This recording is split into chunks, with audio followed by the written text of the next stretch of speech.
चलो तो आज अपन रिफ्लेक्शन अपना पूरा हो चुका है ना। और रिफ्लेक्शन अपन पढ़ेंगे, थोड़ा बहुत मैं आपको आइडिया दे चुका हूँ बिना पीपीटी के, बट आज विद पीपीटी अपन एक बार और फटाफट रिवीजन कर लेते हैं। जिसका भी नोट्स नहीं बना हुआ है वो बनाते जाएंगे, है ना। और अगर नोट्स एट दी एंड नहीं मिला तो मैं उठा उठा के पटकूंगा तुम लोगों को, ठीक है। चलो तो प्रॉपर नोट्स भी बनाना है, और हाँ प्रॉपर अच्छे से क्लास में ध्यान देना है। प्लस एक और चीज, जो बोले बिना होमवर्क रहती है, आज का पढ़ा हुआ कल रिवाइज करके ही आना है, 5 मिनट लगती है। आज घर जाके रिवाइज करोगे तो आज का लिखा हुआ 5 मिनट भी नहीं लगेगी, 1 या 2 पेज लिखा हुआ रहेगा, कितना टाइम लगेगा उसको रिवाइज करने में, ठीक है। चलो तो स्टार्ट करते हैं अपन। रिफ्रैक्शन, रिफ्लेक्शन अपन ने देख लिया, जब लाइट टकरा के उसी मीडियम में आती थी तो उसको रिफ्लेक्शन बोलते थे, है ना। लेकिन अब क्या होगा, अगर कोई ट्रांसपेरेंट मटेरियल है तो उसमें लाइट एक मीडियम से दूसरे मीडियम में पास हो जाएगी, लेकिन जब वो जाएगी तो बैंड हो जाएगी। देखो जैसे यहाँ से हल्की सी बैंड हो गई, फिर यहाँ पर हल्की सी बैंड हो गई। बैंड होने के कारण अलग अलग कलर में बढ़ गई, वो बाद में देखेंगे। पहले अभी अपन को खाली क्या देखना है, बेंडिंग, कि जब भी लाइट एक मीडियम से दूसरे मीडियम में जा रही है तो उसकी बेंडिंग के बारे में अपन को देखना है, ठीक है। ओके, तो वही देखो, जैसे यहाँ पर लेजर लाइट अगर अपन ने मारा तो यहाँ पर बैंड हो गई, दिख रहा है क्या, ये देखो बेंडिंग हो गई, यहाँ पर इधर जा रही थी इधर चली गई, तो बेंडिंग हो गई। और इसी बेंडिंग को अपन बोलते हैं रिफ्रैक्शन। क्या बोलते हैं, रिफ्रैक्शन। तो आगे बढ़ने से पहले अपन ये देख लेते हैं कि इस चैप्टर का बैकग्राउंड क्या है। बैकग्राउंड मतलब क्या क्या इसमें आप पढ़ने वाले हो। तो क्या पढ़ोगे, रिफ्रैक्शन ऑफ लाइट क्या होती है, रिफ्रैक्टिव इंडेक्स, और क्यों डिफाइन करना पड़ा ये भी बताऊंगा, ठीक है। फिर refraction through glass, relative refractive index उसी के अंदर आ गया, ठीक है। फिर रिफ्रैक्शन थ्रू ग्लास स्लैब देखेंगे, फिर स्फेरिकल लेंस चालू हो जाएगा, और ये बिल्कुल वैसा ही चलेगा जैसा मिरर चल रहा था। बात समझ में आई, मतलब आपका रिफ्लेक्शन हो गया है तो रिफ्रैक्शन कम समय लगेगा, समझ में आ रहा है, क्योंकि बिल्कुल वैसे ही केसेस हैं, पूरे वैसे ही केसेस हैं, वैसे ही रूल रेगुलेशन सारा चीज उसी टाइप से है, ठीक है। Image formation in concave and convex lens, जैसे वहां पर कॉन्केव एंड कॉन्वेक्स मिरर था, यहाँ पर कॉन्केव एंड कॉन्वेक्स लेंस है। लेंस फॉर्मूला एंड मैग्निफिकेशन, ठीक है। लेंस का फॉर्मूला, मैग्निफिकेशन देखेंगे, चैप्टर की समाप्ति, ठीक है। आज तो नहीं हो पाएगा पूरा चैप्टर समाप्त, लेकिन देखते हैं जितना ज्यादा ज्यादा हो पाए, ठीक है। चलो तो रिफ्रैक्शन, रिफ्रैक्शन क्या होता है, डेफिनेशन लिखवाई थी कल मैंने, सबके में लिखी होगी। Bending of light when it travels from one medium to another, जब भी वन मीडियम, और इसको और अगर बेटर करना है और थोड़ा बढ़ा चढ़ा के, तो आप ऐसे लिख सकते हो, from one transparent medium to another transparent medium, और ज्यादा थोड़ा शोभा लग जाएगी उसमें डेफिनेशन में, ठीक है। कि जब भी लाइट एक ट्रांसपेरेंट मीडियम से दूसरे ट्रांसपेरेंट मीडियम में जाती है तो अपन तो बेंड हो जाती है, और उस बेंडिंग को अपन क्या बोल रहे हैं, रिफ्रैक्शन, ठीक है। तो ये और शोभा बढ़ानी हो इस डेफिनेशन की, तो आप यहाँ पर डाल सकते हो ट्रांसपेरेंट, ठीक है। अब सवाल आता है कि ऐसा क्यों हो रहा है भाई, ऐसा क्यों हो रहा है कि लाइट जब भी एक मीडियम से दूसरे मीडियम में जा रही है तो वो बेंड क्यों कर रही है। तो इसका सिंपल सा रीजन है कि लाइट की रफ्तार क्या हो रही है, चेंज। तो लाइट की रफ्तार चेंज हो रही है तो बेंडिंग हो रही है, ठीक है। बट अगेन फिर आपका फिर एक, हाँ देखो जैसे रिफ्लेक्शन यहाँ पर है, बेंडिंग हो रही है, कोई भी पानी के अंदर एक पेंसिल या कुछ भी डाल दो तो आपको ऐसे टेढ़ा दिखाई देगा, मुड़ा हुआ, ठीक है। That is also due to reflection of light. हाँ बिल्कुल, ये लेजर लाइट वाला जो है ना, ये लेजर लाइट वाला, ये तो मैं आपको करके दिखा दूंगा। यहाँ पर मैं अभी ढूंढ रहा था, लेजर लाइट मिली नहीं मेरे को, है ना। ये नहीं, बहुत पावरफुल चाहिए, ये तो दिखेगी नहीं ऐसे। ये देखो दिख रही है यहाँ पर रेज, धुआं में भी बहुत कम दिखेगी, ये बहुत बहुत कम पावर की है। तो एक बहुत पावरफुल, नहीं वो, अरे अगरबत्ती अगर जला के मैं करता हूँ रूम में धुआं, ताकि विजिबल हो बहुत, है ना, ठीक है। तो अभी वो मेरा लेजर लाइट मिल नहीं रहा, तो मैं भी कल की क्लास में अपन इसको देख लेंगे। हाँ पेंसिल वाला पानी ला के अभी कर सकते हो, कांच का ग्लास भी होना चाहिए ताकि दिख पाए, है ना, ठीक है। तो फिर अब, नहीं पानी में आप टेढ़ी ही रखोगे बट बैंड दिखाई देगी, जैसे स्ट्रेट है ना तो ये ऐसा लगेगा कि बैंड हो गई है बीच से, जहां पर पानी आएगा ना वहां से बैंड होते हुए दिखाई देगी, ठीक है। And that is due to bending of light, refraction के कारण, ठीक है। 2 मिनट पहले पढ़ लो, आज ये चैप्टर कंप्लीट करना है ना, कल दिखाऊंगा जब लेजर वाला तो उसी साथ साथ उसको भी कर लेना। इतना देर का भी नहीं है, 5 मिनट का एक्सपेरिमेंट बस है, ठीक है। तुम लोग डिस्टर्ब करोगे मैं बंद कर दूं क्लास, कोई काम की बात नहीं है ये। कल पूरा दिन एक्सपेरिमेंट है, वो मैं डिसाइड करूंगा, तुम डिसाइड करोगे मेरा प्लान, हाँ। ध्यान से कंसंट्रेशन के साथ पढ़ाई करो, ठीक है बस। हाँ, चलो, refraction is caused by change in speed of light but only when incident angle is more than zero. क्यों? क्योंकि अपन ने जब देखा, जब एंगल ऑफ इंसिडेंट जीरो था, कितना था? जीरो। मतलब जब परपेंडिकुलरली किसी भी वाटर सरफेस के या किसी भी सरफेस के जहां मीडियम चेंज हो रहा है, उसके परपेंडिकुलर लाइट आ रही थी तो सीधी सीधी चली गई, कोई बेंडिंग नहीं हुई। तो अपन ने देखा कि अच्छा भैया, जब कुछ एंगल पे लाइट आती है तभी बेंडिंग होती है, और वो भी कब? जब लाइट की क्या चेंज होती है? speed. Whenever there is change in speed of light, then only refraction is taking place. ठीक है, तो अब रिफ्रैक्शन हो रहा है क्यों, उसका मतलब समझ में आ गया, क्योंकि लाइट की रफ्तार चेंज हो रही है। ठीक है, अब लाइट की रफ्तार चेंज क्यों हो रही है, इसका one of the reason why speed of light is getting change, ये आपके सिलेबस में नहीं है, मैं बस बता रहा हूं। ठीक है, रखना हो स्टोर करके रखना हो, स्टोर करके रखना, निकाल के फेंकना है, निकाल के फेंक देना। ठीक है, हाँ, ये आपके सिलेबस में है कि बेंडिंग क्यों हो रही है, क्योंकि लाइट की रफ्तार चेंज हो रही है। लेकिन लाइट की रफ्तार क्यों चेंज हो रही है, ये मैं बस बता दे रहा हूं। आपने देखा एटम, एटम देखा है आपने, तो जब आपने एटम देखा होगा तो आपको मालूम है बीच में न्यूट्रॉन प्रोटॉन है, बाहर में इलेक्ट्रॉन गोल घूम रहे हैं। क्वांटम फिजिक्स मत लाना बीच में, ठीक है, इलेक्ट्रॉन जो है बाहर कोने में घूम रहे हैं। तो आपको मालूम है कि भैया, मैंने बताया था शायद 9th वालों को बताया था क्या कल, कि एनर्जी लेता है तो ऊपर वाले स्टेट में चल जाता है इलेक्ट्रॉन, और एनर्जी देगा तो वापस नीचे वाले स्टेट में आ जाएगा। तो अब वैक्यूम में तो कोई पार्टिकल्स है ही नहीं, तो कोई एब्जॉर्प्शन डी एब्जॉर्प्शन मतलब एक्साइटेशन डी एक्साइटेशन कुछ हो ही नहीं रहा एटम में, तो टाइम बच गया ना। तो इसीलिए लाइट की रफ्तार, सॉरी लाइट की, हाँ रफ्तार, स्पीड सबसे ज्यादा किस में होती है? वैक्यूम। अब वैक्यूम के बाद मान लो ग्लास के अंदर आया, ग्लास के अंदर पार्टिकल्स हैं, एटम्स हैं, तो एटम्स क्या किया? एनर्जी को एब्जॉर्ब कर लिया और रिलीज कर दिए, तो जिसके कारण समय लग गया, तो लाइट की रफ्तार क्या हो गई? धीरे। बात समझ में? अब कम दूरी ट्रेवल करी ना उतनी ही देर में, क्योंकि टाइम लग गया एक्साइटेशन डी एक्साइटेशन में। अगेन ये वन ऑफ द थ्योरी है, और भी बहुत सारी थ्योरी है, फेमस थ्योरीज आपको मिल जाएंगी यूट्यूब पर, बट अगेन ये आपके सिलेबस में नहीं है कि लाइट की रफ्तार क्यों चेंज हो रही है। हाँ, लेकिन ये आपके सिलेबस में है कि रिफ्रैक्शन क्यों हो रहा है, क्योंकि लाइट की चेंज, स्पीड चेंज हो रही है। ये बात याद रखोगे। रिफ्रैक्शन क्यों हो रहा है? Because due to change in speed of light, because due to, नहीं बिकॉज और ड्यू टू दोनों कैसे आएगा, due to change in speed of light. ठीक है, why refraction is taking place? Due to change in speed of light. Why refraction is taking place? ठीक है ना। चलो फिर आगे बढ़ते हैं। अब सवाल एक और उठ सकता है, चलो भैया ये तो समझ में आ गया कि लाइट की रफ्तार चेंज हो रही है, लेकिन लाइट की रफ्तार का चेंज होना और बेंडिंग का कुछ समझ में नहीं आ रहा क्यों हो रही है। अगेन ये भी आपके सिलेबस में नहीं है, बस जिज्ञासा शांत करने के लिए बता रहा हूं। अगेन इसको स्टोर करना हो स्टोर करें, डिलीट करना हो डिलीट करें। इसको इस तरीके से समझो, एक ट्रैक्टर है, सामने के दो पहिए और पीछे के नहीं बनाए हुए, इधर मान लो, ठीक है, और ये अच्छी कंक्रीट रोड है। अरे भैया कुछ भी गाड़ी है, जो भी है, उसके दो चक्के हैं बस, ठीक है ना, आगे के दो चक्के की बात कर रहे हैं अपन। ठीक है, अब मान लो ये जो है मस्त रोड है एकदम, लिखा क्यों नहीं रहा है? ठीक है, नहीं तो इससे अब ध्यान लगा। हाँ, ठीक है, मान लो ये मस्त रोड है और ये क्या है? ग्रास, पूरा खेत। तो आपको मालूम है कि टायर जो है सबसे स्पीड में यहाँ पर चलेंगे इस मीडियम में, और यहाँ आते ही धीरे हो जाएंगे, है ना, मतलब मिट्टी विट्टी है तो थोड़ा धीरे हो जाएगी। ठीक है, अब देखो ऐसे सीधी आएगी तो कोई बेंडिंग नहीं होती, लेकिन टेढ़ी आने में क्यों होती है, ये भी आपको यहाँ पर पता चल जाएगा कि सीधी आने में क्यों बेंडिंग नहीं हो रही और टेढ़ी आने में। अब लाइट रे को आप एक सिंगल लाइन मत मानो, वेव है ना ऐसे, तो कुछ चौड़ाई मानो उसकी, ठीक है, ऐसे चौड़ाई मान रहे हैं। तो अब देखो जब ये गाड़ी ऐसे आ रही है, तो पहले ये वाला, इसको बोल देते हैं चक्का 1, इसको बोल देते हैं चक्का 2, ठीक है, नहीं भैया चक्का ही बोलेंगे, कोई प्रॉब्लम है ना। हाँ, तो ये चक्का 1, ये चक्का 2, तो ये चक्का और ये 1 और 2 में से कौन सबसे पहले की स्पीड कम होगी? चक्का 1 की। ऑब्वियसली जब ये ऐसे आ रहा है तो सबसे पहले ये ग्रास में जाएगा, ये बाद में जाएगा, है ना, तो इसकी स्पीड कम हो गई और इसकी स्पीड अभी भी उतनी है। तो अब देखो जब ये ग्रास में चला जाएगा तो ये कम दूरी ट्रेवल करेगा और ये यहाँ पर ज्यादा, तो देखो बेंडिंग हो जाएगी।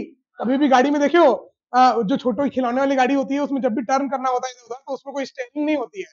जब आप रिमोट से इधर उधर करते हो तो खाली इस टायर की और इस टायर की स्पीड चेंज होती है। मतलब अगर इस टायर की स्पीड ज्यादा कर दोगे और इसकी कम, तो इधर मुड़ जाएगी, और इस टायर की स्पीड ज्यादा कर दोगे, इस टायर की स्पीड कम, तो इधर मुड़ जाएगी। तो एक्चुअल में जब आप रिमोट कंट्रोल, छोटे बच्चों वाली रिमोट कंट्रोल खेले होगे तो कभी गौर करना उसको उल्टा करके, साइंस के स्टूडेंट हो आप, है ना, उसको ऐसे गाड़ी को ऐसे उल्टा करना और रिमोट से ऐसे ऐसे चला के देखना, है ना, जब आप इधर मुड़ने वाला करोगे ना तो उधर वाला चक्का घूमेगा, इधर वाला रुक जाएगा, और उधर करने के लिए करोगे तो ये रुक जाएगा और ये चलने लग जाएगा। तो जैसे ही दोनों टायर के बीच की स्पीड चेंज हुई, इसकी और इस टायर के बीच की स्पीड चेंज हुई, गाड़ी मुड़ जाएगी इधर या इधर। सेम वैसे ही यहाँ पर लाइट की रफ्तार यहाँ अलग है और यहाँ अलग, तो जैसे ही वो किसी एक मीडियम से दूसरे मीडियम में जाती है तो वो क्या कर जाती है, बैंड। हाँ बोलो। हाँ वेव, रे में अपन उसको रिप्रेजेंट करते हैं, we represent light in the form of ray, represent, represent, है ना, बट है तो वो वेव, उसको आप सिंगल मत मानो। नहीं कहीं पड़ती है नहीं, जब एक ट्रांसपेरेंट मीडियम से दूसरे ट्रांसपेरेंट मीडियम में जा रही है। हाँ मान लो यहाँ हवा से, यहाँ पर मैं अगर कोई कांच का बड़ा सा स्लैब रख दूं तो कांच के अंदर लाइट जाएगी, तो जैसे ही एक मीडियम से दूसरे मीडियम में जाएगी तो वो बैंड होगी। जैसे यहाँ पर देखो, यहाँ पर ये जो लेजर लाइट थी, यहाँ एयर था और ये क्या है, वाटर, है ना, तो जैसे ही एयर से वाटर पे गई तो जिस पॉइंट में देखो ये लाइन है जहां पर फेज चेंज हुआ, मतलब मीडियम चेंज हुआ, तो जहां पर मीडियम चेंज हो रहा है वहां पर लाइट बैंड हो गई। ऐसा नहीं कि पूरे पानी में बैंड होते जाएगी, ऐसे गोल घूमते जाएगी, ना ना ना ना, बस जहां पर मीडियम चेंज हुआ तुरंत वहां पर बेंडिंग होगी, एंगल चेंज हो जाएगा, ठीक है। एक बार नहीं, मतलब जितने बार, अगर वापस फिर इस वाटर से बाहर आएगी तो फिर चेंज होगा। हाँ मीडियम चेंज होगा तब तक होगा, ठीक है, सबके डाउट क्लियर, आगे बढ़े फटाक से, है ना।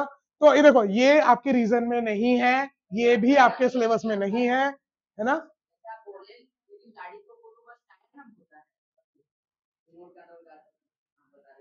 टायर का स्पीड चेंज होता है, वो ऐसे ऐसे मुड़ता नहीं है टायर, जो छोटे बच्चों की गाड़ी है उसके अंदर इतना मैकेनिज्म नहीं होता है कि भाई अब टायर का डायरेक्शन चेंज, एक्चुअल जो गाड़ी है बड़ी उसमें तो आप टायर का डायरेक्शन चेंज करते हैं मोड़ने के लिए, बट जो मैं खिलौने वाली गाड़ी बोल रहा हूँ, जो छोटे बच्चों की खिलौने वाली गाड़ी होती है ना, रिमोट कंट्रोल, मैं उसकी बात कर रहा हूँ, उसमें इतना इतना फीचर नहीं होता है कि भैया वो चेंज हो रहा है, स्टेयरिंग घूम रही है, स्टेयरिंग नाम की कोई चीज होती नहीं है उसमें, जाके चेक करना अगर घर में पड़ा होगा तो, है ना, ठीक है।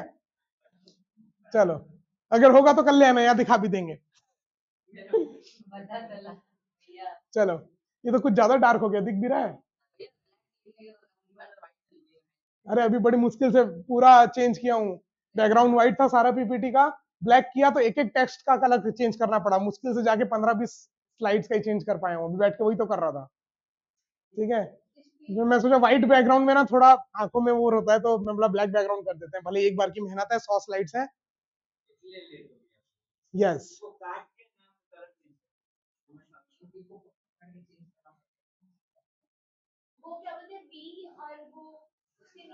बता रहा हूँ। चलो पुरानी यादें फटाफट, क्लास 9th में आपने पढ़ा था वेव, साउंड, साउंड पढ़ा था 9th में, साउंड पढ़ा था, तो उसमें साउंड में आपने वेव के बारे में पढ़ा था, 5 बातें पढ़ी थी, है ना, 5 बातें पढ़ी थी। पहली बात क्या,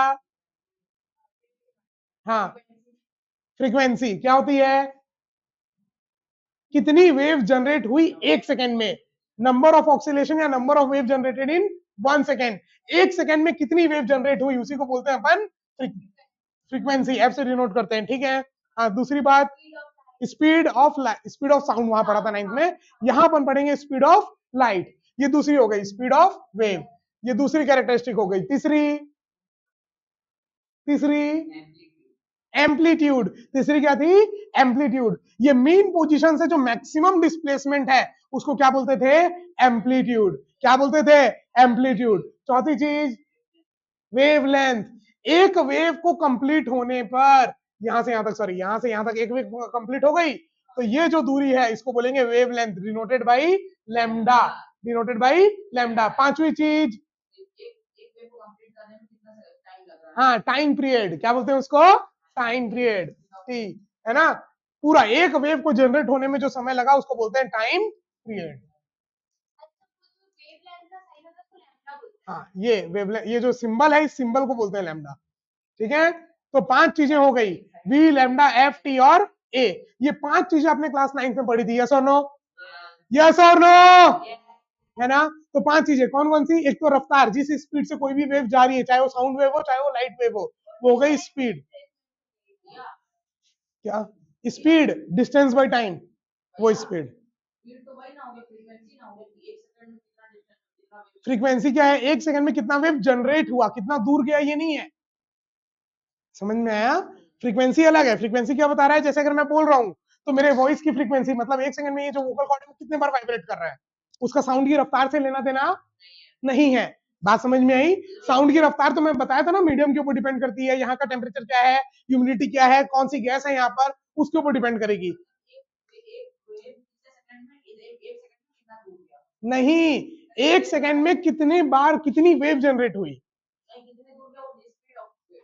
हाँ, एक सेकंड में टोटल जो एनर्जी है, एक्चुअल में आगे क्या जा रही है, एनर्जी। अगर ऐसे वेव आपको दिख रही है जाते हुए, तो एक्चुअल में वो वेव जो आगे जाते हुए आपको दिख रही है, उसमें क्या आगे जा रहा है, एनर्जी। चाहे मैं बोल रहा हूं तो मैं बोल रहा हूं तो यहाँ से क्या पार्टिकल आगे जा रहा है, कोई पार्टिकल आगे जा रहा है क्या, नहीं, सिर्फ एनर्जी आगे जा रही है। तो जो एनर्जी की रफ्तार है वो हो गई स्पीड, और एक सेकेंड में वो जो वेव जनरेट हो रहे हैं, वो कितने वेव जनरेट हो रहे हैं, वो क्या हो गई, फ्रीक्वेंसी। चलो लाइन से एक एक करके। टाइम पीरियड का ऐसा यूनिट,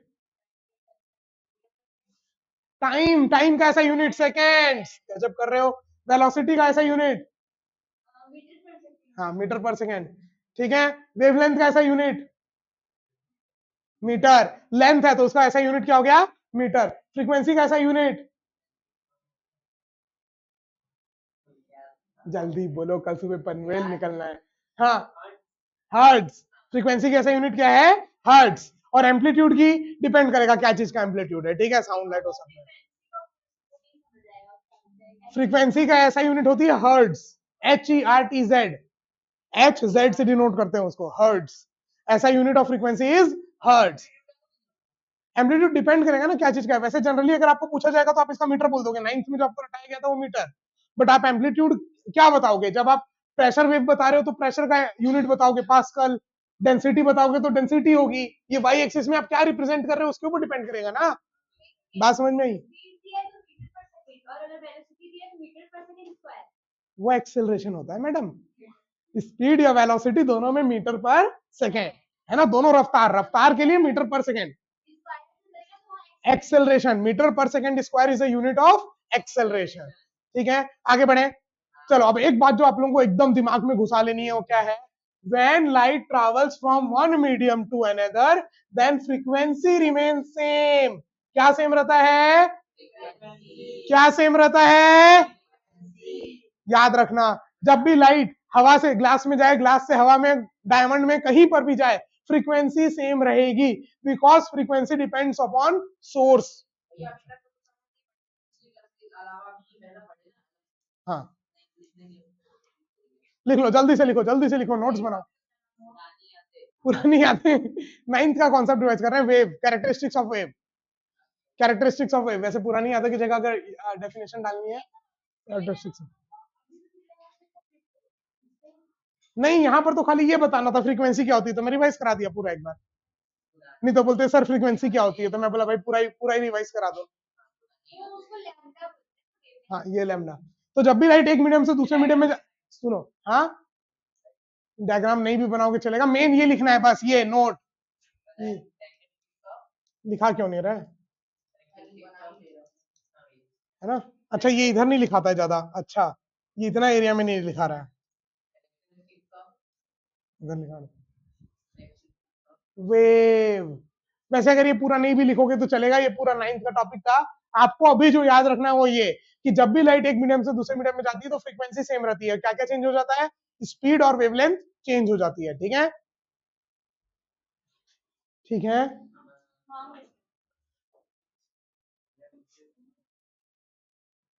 आगे बढ़े।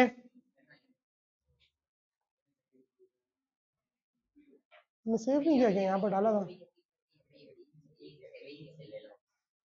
जल्दी लिखो।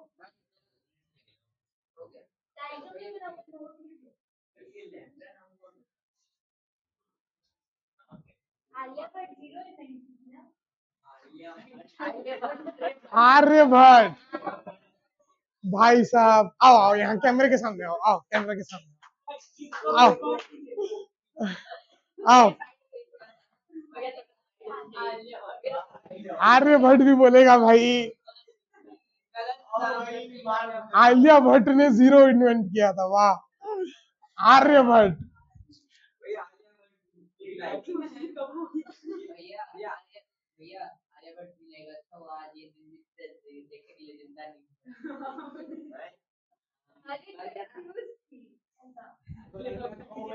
चलो चलो शांत, अब शांत।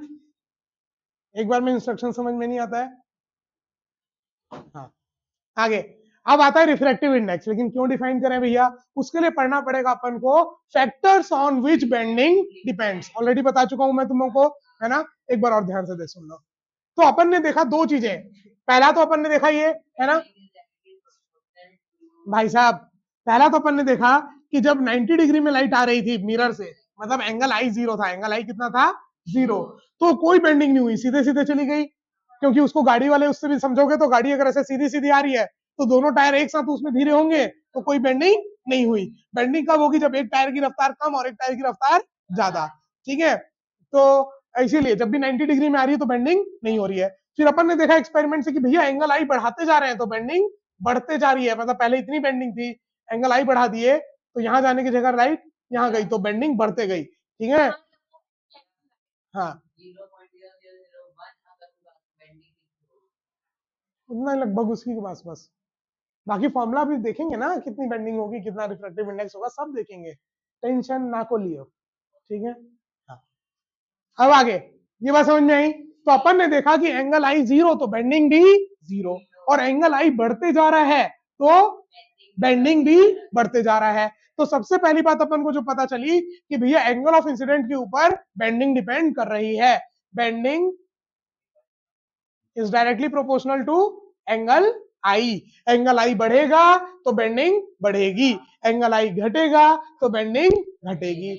और एंगल आई मतलब जैसे मान लो ये सरफेस है जहां से मीडियम चेंज हो रहा है, ये हवा ये पानी मान लो, तो ये सरफेस के जो परपेंडिकुलर लाइन होती है इसको नॉर्मल बोलते हैं, नॉर्मल।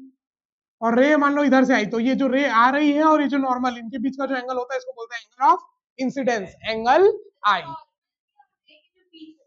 हाँ, एंगल जो होता है नॉर्मल और इंसिडेंट रे के बीच का जो एंगल होता है उसको बोलते हैं एंगल ऑफ इंसिडेंस, ठीक है।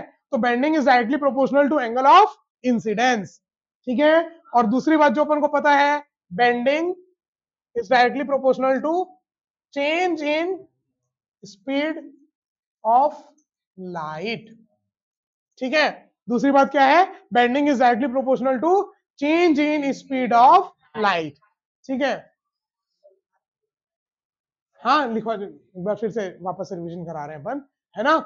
तो अपन ने देख लिया, कैसे देखा भैया, अब एंगल आई को सेम रखा, एक बार हवा से ग्लास में भेजा, एक बार हवा से मान लो डायमंड में भेजा, तो देखा भैया लाइट की रफ्तार ज्यादा चेंज कहाँ हो रही है, डायमंड वाले केस में, तो वहां पर बेंडिंग भी ज्यादा, और ग्लास वाले केस में बेंडिंग कम। तो एक्सपेरिमेंट, हाँ ठीक है, बराबर था ऊपर में, तो एंगल आई दोनों के लिए बराबर था, फिर भी एंगल चेंज आए, तो अपन ने बोला कि भैया एंगल आई के अलावा और भी कोई दूसरा फैक्टर है, और वो दूसरा फैक्टर क्या है आपका, change in speed of light. अब एक बात बताओ, एक्चुअल में लाइट की रफ्तार याद है आपको वैक्यूम में कितनी है, कितनी एक्चुअल,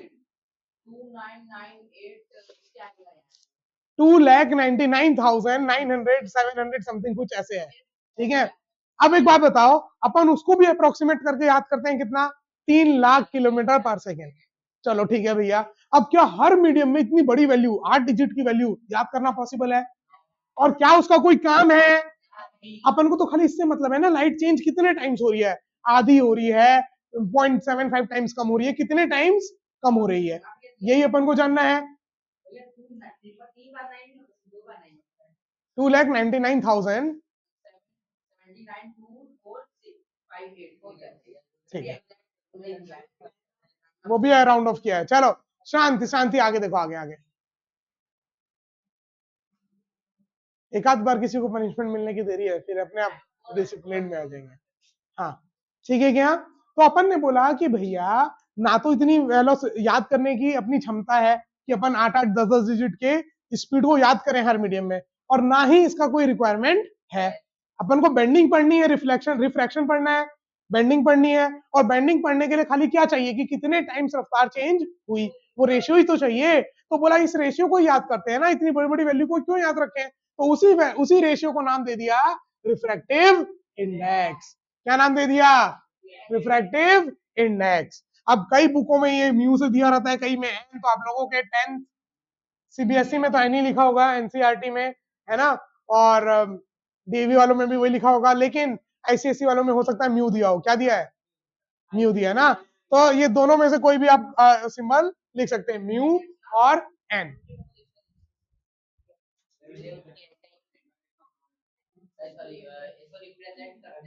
चलो, अब क्या डिफाइन किया रिफ्रैक्टिव इंडेक्स, ध्यान से देखो, अगर नहीं लिखे हो तो नोट्स बनाते जाना, अगर नहीं मिला ना नोट्स, मजाक मस्ती करने आ रहे हो ना, तो मैं उठा के पटकूंगा, बता दे रहा हूं मैं।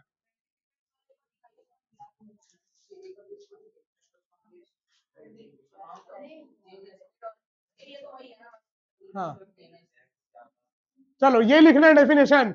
Refractive index is defined as the ratio velocity of light when light travels from vacuum to any medium. मतलब क्या, देखो इधर कलर चेंज कर लेते हैं।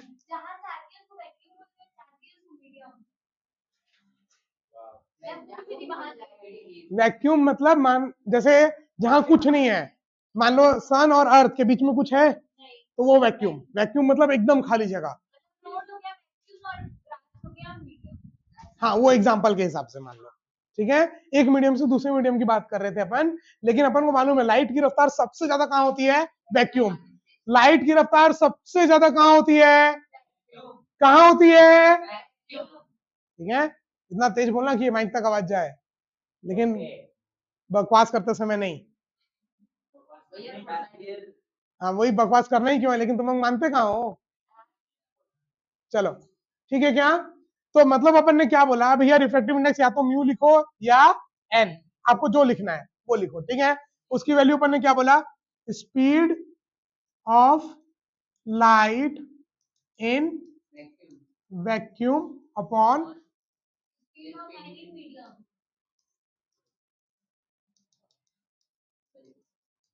मान लो वैक्यूम से लाइट आ रही है ग्लास में, तो वैक्यूम में जो रफ्तार है वो हो गया speed of light in vacuum, और ग्लास में आ रही है तो वो हो गया speed of light in medium. तो इससे क्या आएगा आपको, refractive index of medium, refractive index of medium, है ना। मतलब जिस भी मीडियम का रिफ्रैक्टिव इंडेक्स निकालना है उसकी रफ्तार कहां पर आएगी, नीचे, और ऊपर speed of light in vacuum, और ये दी नहीं रहेगी, ये याद रखते हैं, कितनी है, 3 × 10⁸ मीटर पर सेकेंड। ये सबको याद रखना है, speed of light in vacuum कितनी है। कल से इसको उधर पीछे लगाएंगे, पता चला यहाँ में टिक गया और ये पेन ड्राइव नहीं पड़ गई। नहीं, speed of light in vacuum ये तो अपन को याद ही रखना है, 3 × 10⁸ मीटर पर सेकेंड, और इसी को अपन डिनोट करते हैं किससे, सी से। किससे डिनोट करते हैं, तो एन की वैल्यू अपन लिख देते हैं C/V।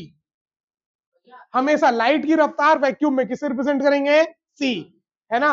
और अगर रिफ्रैक्टिव इंडेक्स ऑफ मान लो ग्लास निकाल रहे हो, तो आएगा speed of light in vacuum upon speed of light in glass. बोलो, नहीं, लगभग थोड़ी सी अंतर आती है, लेकिन अपन 1 मान लेते हैं, मैं ये बोल रहा हूँ, सेम मान लेते हैं। हाँ, सबसे तेज वैक्यूम में होती है, एयर में आने के बाद थोड़ी कम हो जाती है, लेकिन उतनी कम नहीं होती है, लगभग, हाँ, लगभग थोड़ा थोड़ा सा अंतर आता है, लेकिन अपन उसको अप्रोक्सीमेटली 1 मान लेते हैं अपने कैलकुलेशन के लिए। अब यहाँ पर हर बार आप वैक्यूम तो क्रिएट करोगे नहीं, तो एयर से ही किसी भी एक्सपेरिमेंट को लोगे, तो अपन एयर का भी रिफ्रैक्टिव इंडेक्स कितना मान ले रहे हैं, 1। बात समझ में आई।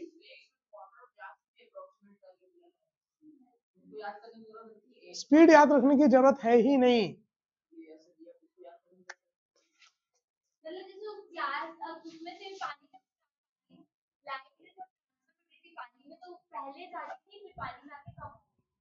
स्पीड, हाँ, पहले ज्यादा थी, पानी में आके कम हो गई, और वो स्पीड बदली, इसीलिए बेंडिंग हुई।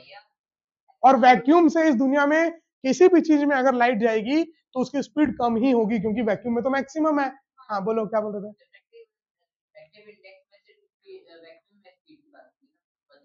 खाली जब भी रिफ्रैक्टिव इंडेक्स बोला है, इसका मतलब वो एब्सोल्यूट रिफ्रैक्टिव इंडेक्स है, तो खाली किससे कंपेयर करोगे, वैक्यूम से। किससे कंपेयर करोगे, ठीक है, क्लियर ये बात। हाँ, देखो ये एनसीईआरटी का थोड़ा सा डाटा है, एनसीईआरटी का डाटा है ये, ठीक है। मटेरियल मीडियम अगर एयर है तो उसका अप्रोक्सीमेटली रिफ्रैक्टिव इंडेक्स जैसे 1.0003 है, तो इसको लगभग अपन क्या मान लेते हैं 1। इसमें से कोई भी आपको रिफ्रैक्टिव इंडेक्स याद करने की आवश्यकता नहीं है, लेकिन एक आध बार ये टेबल को देख लेना कि अच्छा एयर से ज्यादा आइस का, आइस से ज्यादा वाटर का, वाटर से ज्यादा अल्कोहल का, हल्का सा अगर आपको देखे रहोगे तो ये याद रहेगा। कभी एग्जांपल देना है किसी चीज का ऑप्टिकली रेयर और डेंसर, तो आप दे पाओगे ना कि इसका ज्यादा इसका कम, क्योंकि आपको मालूम होगा। मतलब अभी तक तो जो अपन को पढ़ाया जाता है उसमें तो अपन को जो दिखा है वो डायमंड का ही है, और कोई अभी ऐसा कोई सब्सटेंस याद नहीं करना है, बट सीक्वेंस थोड़ा बहुत देख लोगे तो अच्छा है कि हाँ इससे ज्यादा डिफेक्टिव इंडेक्स इसकी। और ये बात याद रखना, डायमंड की अभी अपने हिसाब से सबसे ज्यादा होती है 2.42, है ना। कई की बुक में 2.41 भी लिखा होगा, अप्रोक्सीमेटली 2.4 मान लो। ठीक है, क्लियर है ये डाटा याद करने की आवश्यकता नहीं है, टेबल है बुक में है, नहीं तो जरूरत नहीं है, नहीं जरूरत है ना। बाकी ये पीडीएफ देख रहे हैं, अभी सेव कर लेंगे जहां तक होगा, है ना, इन द फॉर्म ऑफ पीडीएफ अभी सेंड कर देंगे। चलो आगे बढ़ते हैं, आगे बढ़ते हैं। रिलेटिव रिफ्रैक्टिव इंडेक्स, देखो देखो यहाँ पर देखो, एक बार ध्यान से देखो, यहाँ पर ध्यान से देखो,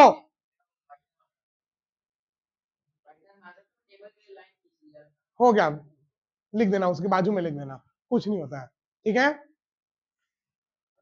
बस इधर देखो, इधर देखो, रिफ्रैक्टिव इंडेक्स क्यों डिफाइन किया, बात समझ में आ गई। क्योंकि अपन को काम, लाइट की रफ्तार चेंज होने का मतलब है कितना हो रही है, लाइट की रफ्तार कितनी है उससे मतलब नहीं है। तो उतनी बड़ी वैल्यू याद करने से अच्छा अपन ने बोला कि भैया जब सिर्फ चेंज के बारे में जानना है तो सिर्फ चेंज को याद कर लेते हैं। तो अपन ने डिफाइन कर दिया कि चलो भैया लाइट अगर जब भी वैक्यूम से किसी मीडियम में आ रही है तो उस मीडियम का रिफ्रैक्टिव इंडेक्स, फॉर एग्जांपल अगर वैक्यूम से ग्लास में आ रही है, वैक्यूम से ग्लास में लाइट आ रही है, तो लाइट की रफ्तार चेंज हो रही है, तो कितने टाइम्स हो रही है, तो मान लो speed of light in vacuum upon speed of light in glass, तो ये रिफ्रैक्टिव इंडेक्स किसका आएगा, ग्लास का। किसका आएगा, ग्लास का। तो एक बात जो नींद में भी याद रखनी है, क्या याद रखनी है, जिस मीडियम का रिफ्रैक्टिव इंडेक्स निकालना है उस मीडियम का रफ्तार कहां आएगा, कहां आएगा, डिनोमिनेटर में, ठीक है, नीचे। जिस मीडियम का रिफ्रैक्टिव इंडेक्स निकालना है उस मीडियम का रफ्तार आएगा नीचे। हाँ रफ्तार, स्पीड वेलोसिटी, स्पीड, यहाँ पर स्पीड वेलोसिटी एक ही बोल रहे हैं क्योंकि line travel in straight line, है ना, एंड इन सेम डायरेक्शन, तो अपन हमेशा उसको स्पीड और वेलोसिटी को यहाँ पर सेम मानेंगे, है ना। ऐसा नहीं स्पीड लिखना है कि वेलोसिटी, तो यहाँ पर लगभग अपन ने लिए सेंस क्या है, सेम, ठीक है। डेफिनेशन ये रही, आ गई, ये रही। वैसे डेफिनेशन इससे अच्छी डेफिनेशन लिखवाया था उस दिन, है ना। The refractive index is defined as the ratio of velocity of light when light travels from vacuum to any medium.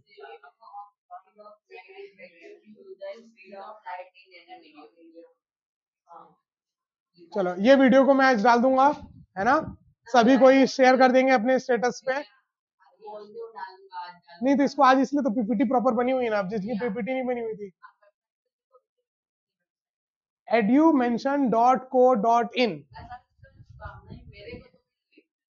चलो मैं, अच्छा चलो आगे बढ़ने से पहले, समर क्लासेस स्टार्ट होने वाली हैं,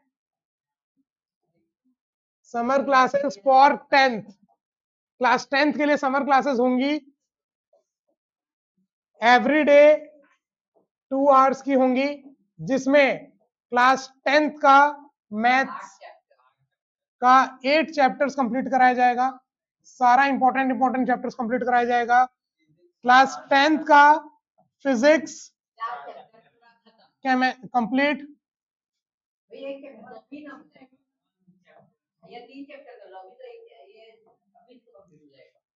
10th का केमिस्ट्री कंप्लीट।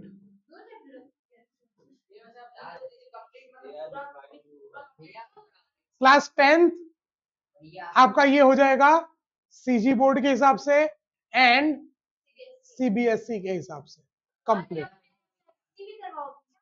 नहीं, ठीक है।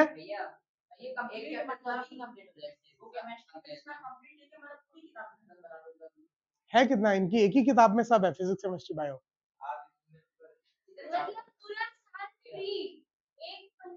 टोटल बता दे रहा हूं, आपका मैथ्स में टोटल करीबन 12-13 चैप्टर्स हैं, है ना, 14 चैप्टर्स हैं। चलो एक आध तो ऐसे ही है। 14 चैप्टर्स हैं। 14 है कि 12 ही हैं? पक्का?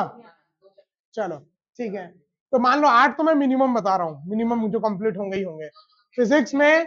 और नहीं, और ये मेरे ख्याल से सीजी बोर्ड में ज्यादा है तो पूरा कंप्लीट करेंगे उसके हिसाब से। और फिजिक्स पूरा जो कंप्लीट मैं बोला हूँ, सीबीएसई में 4 है, सीजी में हीट एक एक्स्ट्रा है, heat and calorimetry CG board में। और ये इंपॉर्टेंट है, ये सीबीएसई वालों को भी पढ़ना चाहिए अगर जाके 11 12 में अगर आपको साइंस या मैथ्स लेना है तो। ठीक है, और केमिस्ट्री भी पूरा कंप्लीट करेंगे। 5 चैप्टर है आपका सीबीएसई में, है ना? और सीजी बोर्ड में भी मेरे ख्याल से 5 या 6 चैप्टर्स हैं। ठीक है, जो भी, हाँ, फिजिक्स केमिस्ट्री पूरा, मैथ्स पूरा नहीं हो पाएगा, 14 में से 8 चैप्टर हो पाएंगे। ठीक है, हाँ, ये पूरी क्लासेस ऑनलाइन भी होंगी, ऑफलाइन भी होंगी। और ऑनलाइन जो ये लेक्चर्स होंगे, इसकी मैं आपको खासियत बता दे रहा हूँ क्या होंगे। ऑनलाइन क्लासेस जो होंगी, ऑनलाइन क्लासेस आप घर बैठ के इसको लाइव, एकदम लाइव आप इस क्लासेस को अटेंड कर सकते हैं। प्लस ये जो पूरी क्लासेस होंगी, इसका बैकअप आपको अवेलेबल होगा for 1 complete year. 1 complete year तक आप कभी भी चाहें तो इनमें से कोई सा भी वीडियो जाकर के चेक कर सकते हैं, अपना देख सकते हैं, जिस स्पीड में देखना चाहें उस स्पीड में आप देख सकते हैं। प्लस ये जितना भी क्लासेस का बोर्ड वर्क होगा, ये पूरा पीडीएफ भी आपके पास पूरा 1 साल के लिए अवेलेबल होगा।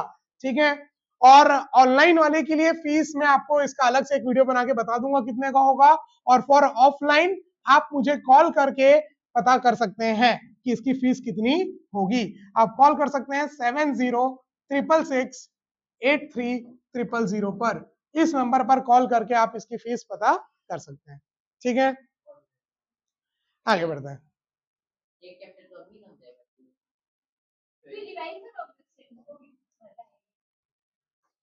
ठीक है, तो रिफ्रैक्टिव इंडेक्स हो गया। अब है रिलेटिव रिफ्रैक्टिव इंडेक्स। ऐसे मैंने एडवर्टाइजमेंट 37 मिनट्स के बाद डाला है, देखो कोई। हाँ, नहीं, ऑब्वियसली पिछले साल मेरे ख्याल से 6000 था, इस साल कम रहेगा थोड़ा। हाँ, पूरा ये लगभग मान के चलो, ये महीने नहीं होता, ये क्लासेस होंगी लगभग 40 दिन होंगी क्लासेस जो होंगी। मतलब जो छुट्टी है उनको नहीं काउंट कर रहा हूँ, जो खाली क्लास वाली होंगी। 40 दिन की क्लास 2-2 घंटा रोज, और कम से कम 2 घंटा होमवर्क करना पड़ेगा। 4 घंटा रोज का मान के चलो तुम, है ना? तो जाके 40 दिन, हाँ, 80 घंटा की मेरी क्लासेस होंगी, और 80 घंटा मान के चलो तुमको अपना होमवर्क और ये कर लिया अगर समर, तो 40 दिन 2-2 घंटे की क्लास कितना हो गया? टोटल 80 आवर्स की क्लासेस हो गई। तो टोटल 80 आवर्स के आसपास आपकी क्लासेस हैं, है ना? लास्ट ईयर की फीस थोड़ी ज्यादा थी, बट फिर भी अपने पास करीबन 23 या 24 बच्चे थे। कुछ मामा घर घूमने आए थे और वो यहाँ आ गए थे पढ़ने के लिए, तो 4-5 लोग सूरजपुर के थे भी नहीं उसमें से, है ना? और बाकी इस साल देखो, हाँ, इस बार लगभग मैं अगर मैं बताऊं तो ऑफलाइन लगभग रहेगा ये 4000 के आसपास, और ऑनलाइन जो ये रहेगा वो रहेगा लगभग 1000 के आसपास।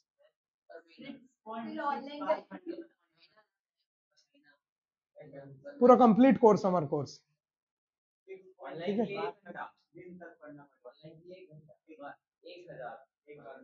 हाँ, कंप्लीट ऑनलाइन 1000 में पूरा 80 घंटे की लाइव क्लास, प्लस पूरा रिकॉर्डेड, प्लस नोट्स, पूरा 1 साल के लिए लाइव जाएगा, लाइव। हाँ, ऑनलाइन करना हो तो बता तो रहा हूँ, खाली 1000 रुपये पड़ेगा। और ऑफलाइन में यहाँ आके बैठ के एसी के मजे लेते हुए पढ़ना है तो करीबन मैं बता रहा हूँ, पिछले साल 6000 रुपीज थी इसकी फीस, और इस साल मैं आपको लगभग बता रहा हूँ, मेरे ख्याल से अभी डिसाइडेड नहीं है, बट 4000 के आसपास ही रहेगी। मैं बोला कॉल कीजिए, यहाँ पर वीडियो में बता भी दिया मैं। चलो, मतलब मैं अभी डिसाइड करूंगा, देखूंगा, तो थोड़ा सोचना तो पड़ेगा।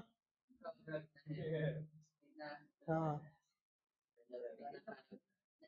चलो, लगभग ये आप लोगों की सबकी स्कूल की छुट्टी इस एंड में तो हो जाएगी, अप्रैल एंड में, है ना?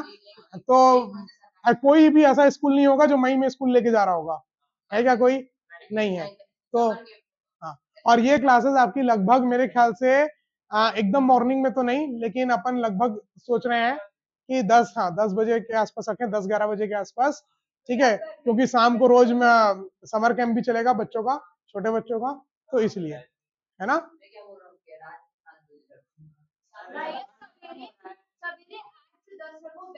ऑनलाइन वाले के लिए तो बेस्ट है, किसी भी टाइम रख दो, है ना, लेकिन ऑफलाइन वालों का भी तो सोचना है। चलो, पढ़ाई करनी है कि नहीं आगे की, बंद करें आज। चलो, रिलेटिव रिफ्रैक्टिव, वापस पढ़ाई में आ रहे हैं, पढ़ाई स्टार्ट, है ना। रिलेटिव रिफ्रैक्टिव, कितनी शाती रही है।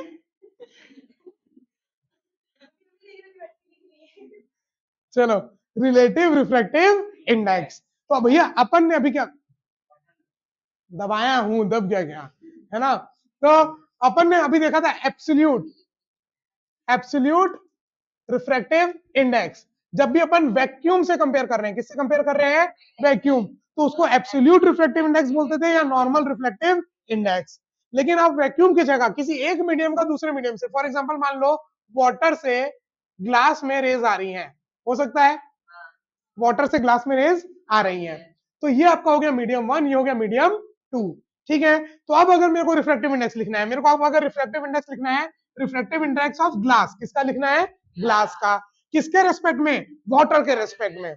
अब याद रखना, जिसका रिफ्रैक्टिव इंडेक्स लिख रहे हैं वो हमेशा कहां पर आएगा, राइट साइड बॉटम, कहां पर आएगा, कहां पर आएगा, और जिसके रेस्पेक्ट में लिख रहे हैं वो यहां पर भी लिखा हो सकता है, यहां पर भी, तो कोई टेंशन लेने की बात नहीं है ना।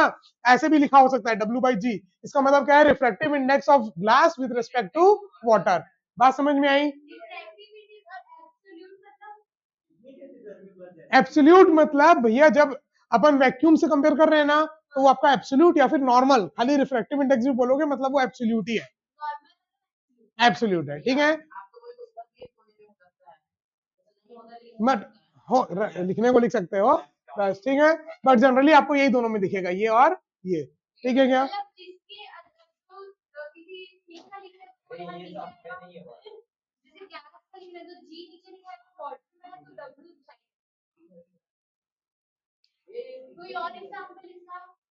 रख दो उसको, रख दो, रख दो। कोई भी, अगर एयर से मान लो जा रही है, एयर या कोई और मान लो, कुछ भी, है ना, पेट्रोल है इधर, पेट्रोल से जा रही है मान लो ग्लास में, या मान लो ग्लास नहीं तो डायमंड में जा रही है, तो आप क्या लिख दोगे, रिफ्लेक्टिव इंडेक्स ऑफ डायमंड लिख सकते हो विद रिस्पेक्ट टू पेट्रोल, या फिर आप मान सकते हो रिफ्लेक्टिव इंडेक्स पेट्रोल का निकालना है विद रिस्पेक्ट टू डायमंड, तो वो भी निकाल सकते हो, ठीक है। याद क्या रखना है ये बात है, हाँ।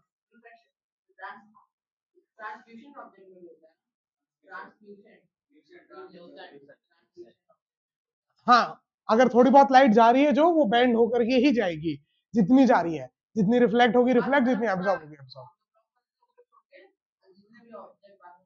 अगर वो पास हो रही है एक मीडियम से दूसरे मीडियम में, तो बेंडिंग होगी, ठीक है। अब इधर देखो,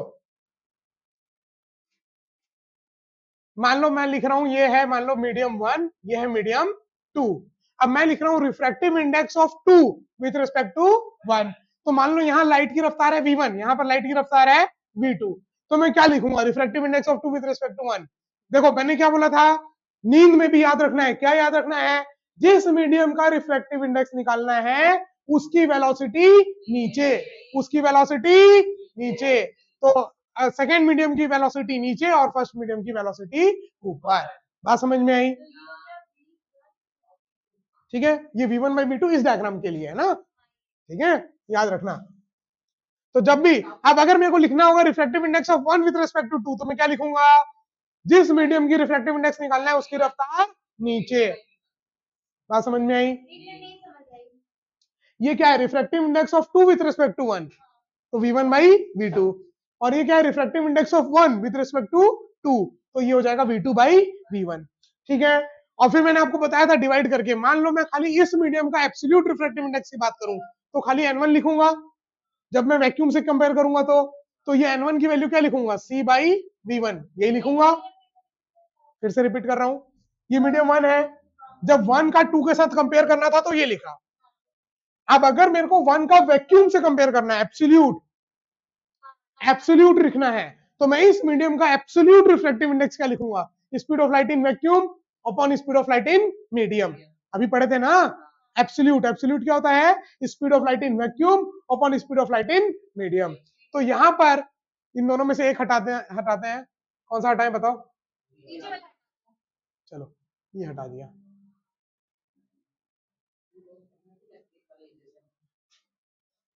दुखती नस में हाथ मत रखो अभी, ठीक है? हाँ चलो, तो यहां पर अपन ने बोला भैया अगर N1 लिख रहा है बिना किसी के रेस्पेक्ट, मतलब वैक्यूम के रेस्पेक्ट पे, तो अपन क्या लिखेंगे? C बाई V1, ठीक है? Speed of light in vacuum upon speed of light in medium. जब भी मैं खाली रिफ्रैक्टिव इंडेक्स बोलूं या एब्सोल्यूट रिफ्रैक्टिव इंडेक्स बोलूं, मतलब किससे कंपेयर कर रहे हैं? किससे कंपेयर कर रहे हैं? नहीं, speed of light in vacuum को हमेशा C से डिनोट करते हैं। Speed of light in vacuum is represented by C। Speed of light in vacuum is represented by, याद रखना, ठीक है? चलो, आज का ये लेक्चर सबके स्टेटस में होना चाहिए, मैं पर्सनली चेक करूंगा, बता दे रहा हूं मैं, ठीक है? हाँ तो ठीक है, मम्मी पापा के फोन से सबके, हाँ हाँ शेयर कर देना बस, शेयर टू स्टेटस, खत्म। Speed of light in vacuum is represented by C। Light in vacuum, speed of light in vacuum. Link डालूंगा, यूट्यूब में वीडियो डालूंगा, उसका लिंक मैं आपके व्हाट्सएप में, सारे व्हाट्सएप में शेयर करूंगा ग्रुप में। आपको खाली क्या करना है? उसको सेलेक्ट करना है, शेयर किसी ग्रुप में कर सकते हो तो ग्रुप में, स्टेटस में तो स्टेटस में। हाँ ठीक है, नहीं तो फिर वेबसाइट में आज कोर्स बना दूंगा, समर वाला भी कोर्स बना दूंगा, एटलीस्ट वहां प्राइस दिखता रहेगा किसी को परचेस करना होगा तो। और हाँ, ऑफलाइन वालों को भी वो जो ऑनलाइन वाले वीडियो लेक्चर्स हैं वो पूरे 1 ईयर के लिए मिलेंगे, ठीक है? हाँ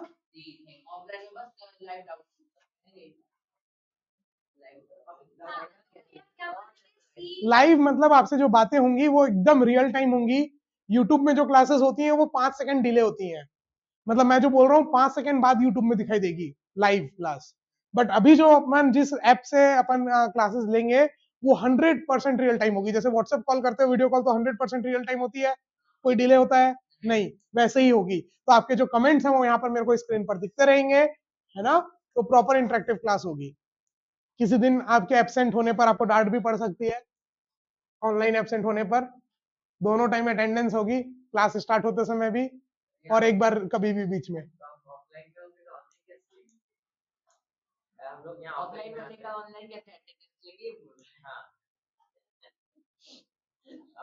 थोड़ा दिमाग लगा लो भाई, यहाँ तो तुम लोग दिख रहे हो ना मेरे को, गजब करते हो यार। संडे है आज, इसका मतलब ये नहीं कि दिमाग घर में रख के घूमोगे, लेके साथ चला करो साथ में। चलो हाँ, तो इस मीडियम का एब्सोल्यूट, एब्सोल्यूट मतलब किसके रेस्पेक्ट में? वैक्यूम। वैसे ही सेकेंड मीडियम का मेरे को एब्सोल्यूट लिखना होगा, तो मैं क्या लिखूंगा? Speed of light in vacuum upon speed of light in medium. जिस मीडियम का रिफ्लेक्टिव इंडेक्स निकाल रहे हैं उसकी रफ्तार नीचे, याद रहेगी। अरे ये पहले मीडियम का रिफ्लेक्टिव इंडेक्स, ये दूसरे मीडियम का रिफ्लेक्टिव इंडेक्स। अब मेरा मन कर रहा है 2 से 1 को डिवाइड करने का, कर दूं? तो N2 बाई N1, जब मैं N2 बाई N1 करूंगा तो C और C कट जाएगा, क्या आ जाएगा? V1 बाई V2, ठीक है? N2 N2 N2 की वैल्यू क्या है? C by V2। देखो करके दिखा देता हूं, C by V2 divided by C by V1। इस डिवाइड को मल्टीप्लाई बनाऊंगा तो रेसिप्रोकल हो जाएगा, V1 ऊपर और C नीचे। C ने C को बेरहमी से मार दिया, क्या बच गया? V1 by V2। अब याद कैसे करना है मैं ये बता देता हूं, ठीक है? देखो ध्यान से बात सुनो। जब भी रिफ्रैक्टिव इंडेक्स आप एक मीडियम का देख रहे हो दूसरे मीडियम के रेस्पेक्ट में, है ना, सबसे पहले तो आशिता ये बताओ कि ये क्या लिखा हुआ है?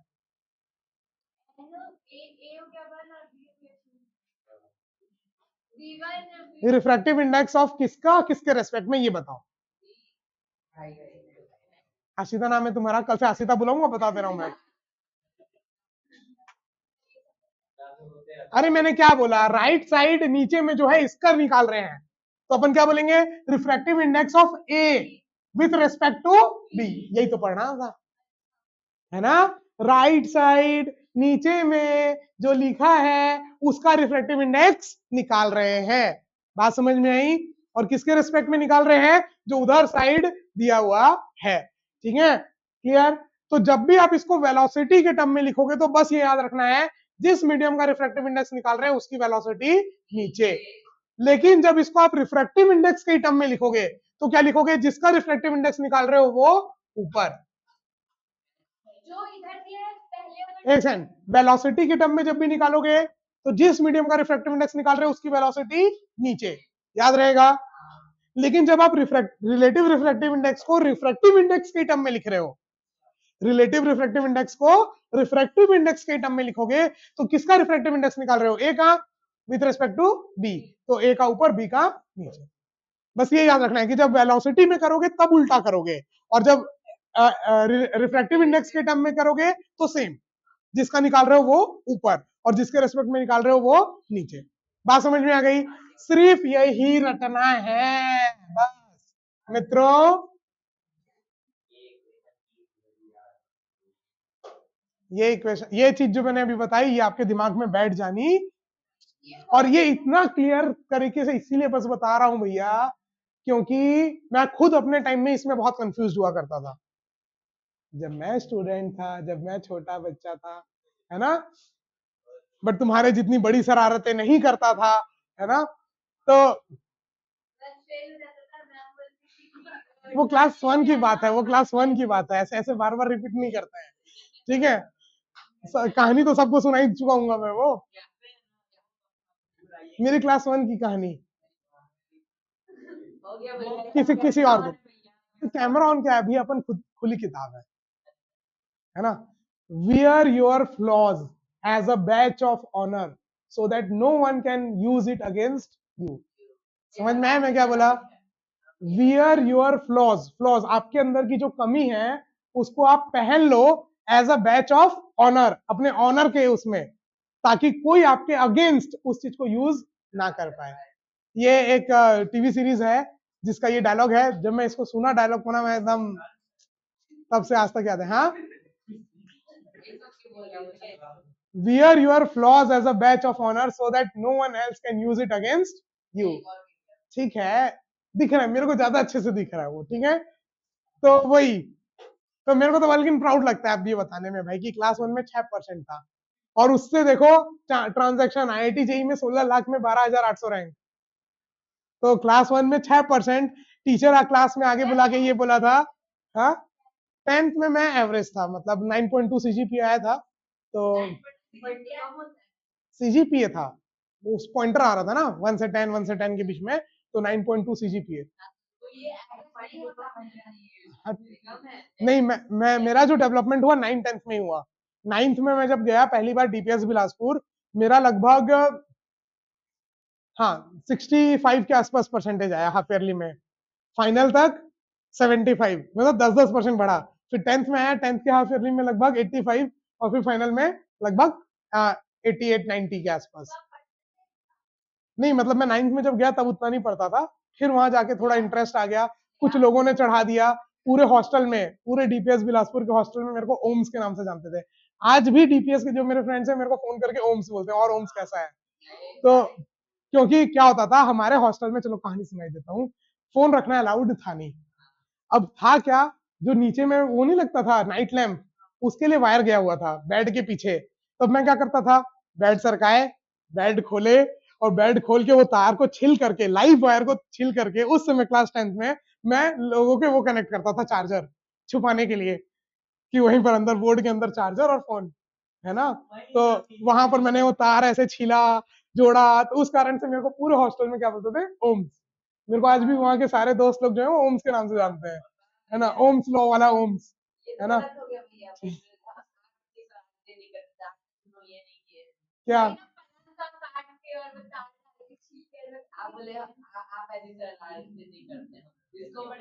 नहीं मैं क्लासरूम में बहुत सीधा साधा था, चुपचाप बैठा रहता था एकदम, है ना। हाँ, हॉस्टल की समाज सेवा है ये, ठीक है। चलो अब लाइव ऐसे ना, ऐसे ऐसे कैमरे के सामने इतने इतने सीक्रेट्स ओपन नहीं करते हैं, ठीक है। आगे बढ़ते हैं अपन।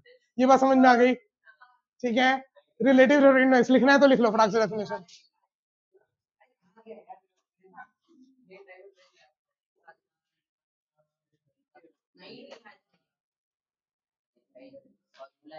कल ये कैमरा को थोड़ा और नीचे करना पड़ेगा तब जाके सही आएगा ये पूरा।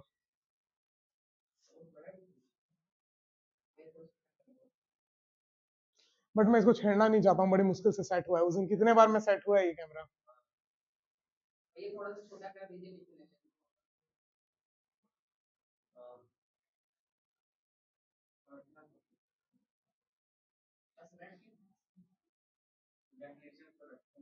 सही तो है। हाँ, ये डिनोटेड बाई जिसके में बुक में म्यू है वो म्यू लिखेंगे, जिसके बुक में एन है वो एन लिखेंगे, ठीक है। बढ़ाया कहाँ, चेंज करा है उसको। न्यूमेरिकल अभी कराऊंगा ना, समय है ना, आधा घंटा है, आराम से हो जाएगा। कितने देर का वीडियो हो गया, 55 मिनट का वीडियो हो गया, मतलब 1.5 घंटे का वीडियो हो जाएगा। चलो, सबके स्टेटस में होना चाहिए, है ना। मैं आज चेक करूंगा एक एक भेजने के बाद, नहीं कल चेक करूंगा, कल मैं यहाँ क्लास में आने के बाद चेक करूंगा। हाँ, एक एक का नाम व्हाट्सएप पे कैसे हट जाएगा। आज शाम तक मैं वीडियो भेजूंगा, रात तक तुम लोग डालोगे तो कल रात तक तो रहेगा, 24 घंटे तक। हाँ, और वेबसाइट तुम लोग बोल रहे थे नहीं चल रही है। EDUMANSION बिना स्पेस के .co.in .co.in, कुछ भी कैपिटल डालने की जरूरत नहीं है।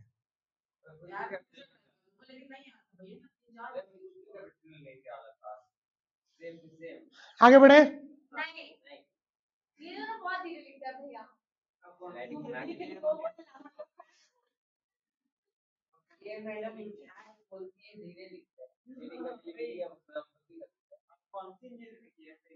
IT, information technology.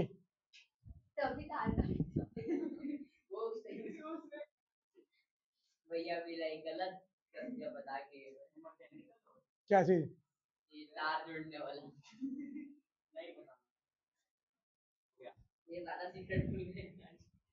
हॉस्टल में फिर एक साल मैं भी फोन लेके गया था, एक छोटा वाला, फिर पकड़ा गया था वो फोन। गजब गजब छुपाते थे फोन को, पता है एकदम। मतलब जैसे अलमारी थी ना, तो अलमारी के पीछे से थोड़ा गैप होता है तो उसके लिए बीट नहीं लगी रहती है, तो धीरे धीरे धीरे धीरे उस बीट को काट के हल्का सा अंदर फोन घुसा के फिर बीट को लगाते थे। आ,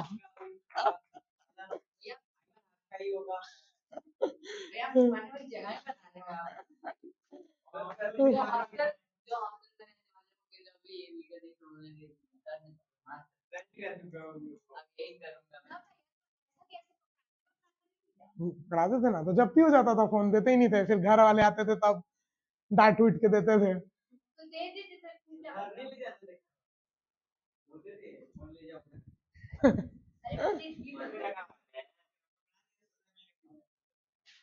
अरे मेरे को याद है एक बार, एक भैया थे, उनका नाम याद है मेरे को, मयंक, है ना, DPS बिलासपुर में, है ना। तो उनका एक फोन था और छुपा के रखे थे हॉस्टल में। तो मैं उसमें गेम खेल रहा था, अचानक से बेल बजी मैच की, तो मैं उसको ऐसे अपने कबर्ड में आगे रख के, और कबर्ड लॉक करना भूल गया, और मैं नीचे खाना खाने आ गया, वापस ऊपर गया तो फोन गायब। और मेरे को इतना गिल्ट फील हो कि भैया का फोन मैं रखा था यहाँ पर और गायब हो गया। और और इतनी इन्वेस्टिगेशन चली, फिर हॉस्टल में जो 12th वाले होते हैं वो लोग एकदम रेडी, जितने भी बदमाश लोग थे ना, जो जैसे थोड़ा बहुत चोर नेचर वाले, सबको लेकर के भाई जो पेशी चली थी, जैसे मतलब पुलिस स्टेशन में पेशी होती है ना, वैसे बैठा करके एकदम पूरा। मेरे को बोले तेरे को किसके ऊपर शक है एकदम बताओ। पूरा इन्वेस्टिगेशन, रात भर पूरा हॉस्टल खोज डाले, एक एक जन का बैग खोज डाले, कहीं नहीं मिला। सारे टीचर्स को तो बता ही नहीं सकते कि फोन रखे थे, हॉस्टल वार्डन को तो बता ही नहीं सकते, पता चल जाता तो अलग डांटते, अच्छा हुआ बोलेंगे। तो पूरे पूरे 11 12 के जितने थे भैया लोग और हम लोग सबको ही बैठ के रात भर एक एक पूरे डॉर्मेट्री में पूरे क्लास 6 से लेकर के जो बच्चे थे पूरे एक एक का बैग, पूरे मतलब A to Z लोगों का बैग चेक कर लिए हर जगह, पूरा कहीं नहीं मिला फोन एकदम। 2-4 मार भी खाए, पूरा फूल भी गया उनके, कोई कुछ नहीं मिला, नहीं मिला ही नहीं।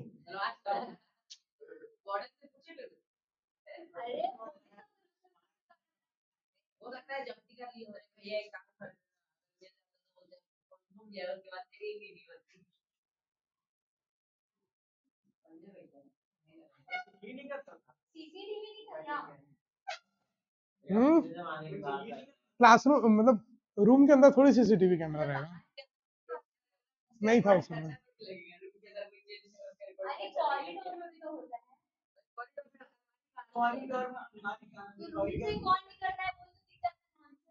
ठीक है,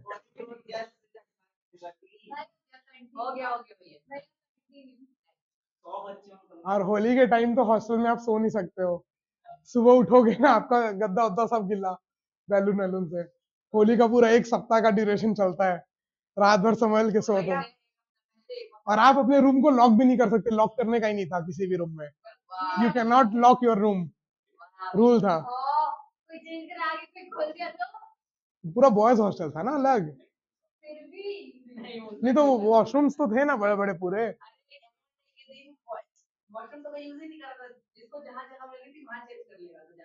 चलो आगे बढ़ते हैं, तुमको तो बातों में ज्यादा इंटरेस्ट आता है ना पढ़ाई से।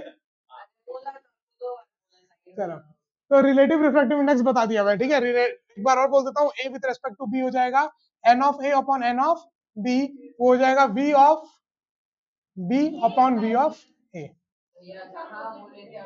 चलो optical rarer and denser medium, ठीक है, ये भी मैं आपको बताया था, फिर से बता दे रहा हूँ। नेचुरल जो आपकी नॉर्मल डेंसिटी होती है उसी की जैसी आप मान सकते हो ऑप्टिकल डेंसिटी, लेकिन बस आप इसको खाली कंपेयर कर सकते हो एक मीडियम का दूसरे मीडियम से। मान लो यहाँ पर है ग्लास और मैं आपको बोलूं बताओ ये रेयरर की डेंसर, तो बता पाओगे नहीं, क्यों? डिपेंड करेगा किससे कंपेयर कर रहे हैं। अगर मैं इसको एयर से कंपेयर करूंगा तो एयर का रिफ्रैक्टिव इंडेक्स कम और इसका रिफ्रैक्टिव इंडेक्स ज्यादा, है ना। तो ये आपका हो गया रेयरर और ये हो गया डेंसर। मतलब मुद्दे की बात सिंपल सी रटने वाली ये है, जिसका रिफ्रैक्टिव इंडेक्स ज्यादा, जिसका रिफ्रैक्टिव इंडेक्स वो डेंसर, जिसका रिफ्रैक्टिव इंडेक्स कम वो रेयरर। याद रहेगा, याद रहेगा। तो जैसे एयर और ग्लास को कंपेयर किए तो ग्लास डेंसर, जिसका ज्यादा है वो डेंसर, डेंसर है ना, पास पास है ना, और जिसका रिफ्लेक्टिव इंडेक्स कम वो रेयरर। तो एयर और ग्लास में कौन डेंसर? ग्लास डेंसर और एयर रेयरर, ठीक है। लेकिन ग्लास और डायमंड की मैं बात करूं, ग्लास और डायमंड की, तो ग्लास जो है वो रेयरर हो जाएगा और डायमंड जो है वो डेंसर हो जाएगा। बात समझ में आई? तो सेम ग्लास रेयरर भी हो सकता है और डेंसर भी, डिपेंड करेगा कि किससे कंपेयर कर रहे हैं। एक सेकंड, जब एयर और ग्लास को जब आप कंपेयर कर रहे थे तो ग्लास का रिफ्लेक्टिव इंडेक्स ज्यादा था, तो ये डेंसर ये रेयरर। लेकिन जब आप ग्लास और डायमंड को कंपेयर कर रहे हो तो उस समय डायमंड का रिफ्लेक्टिव इंडेक्स ज्यादा, ग्लास का कम, है ना, तो ये डेंसर हो गया, ये रेयरर।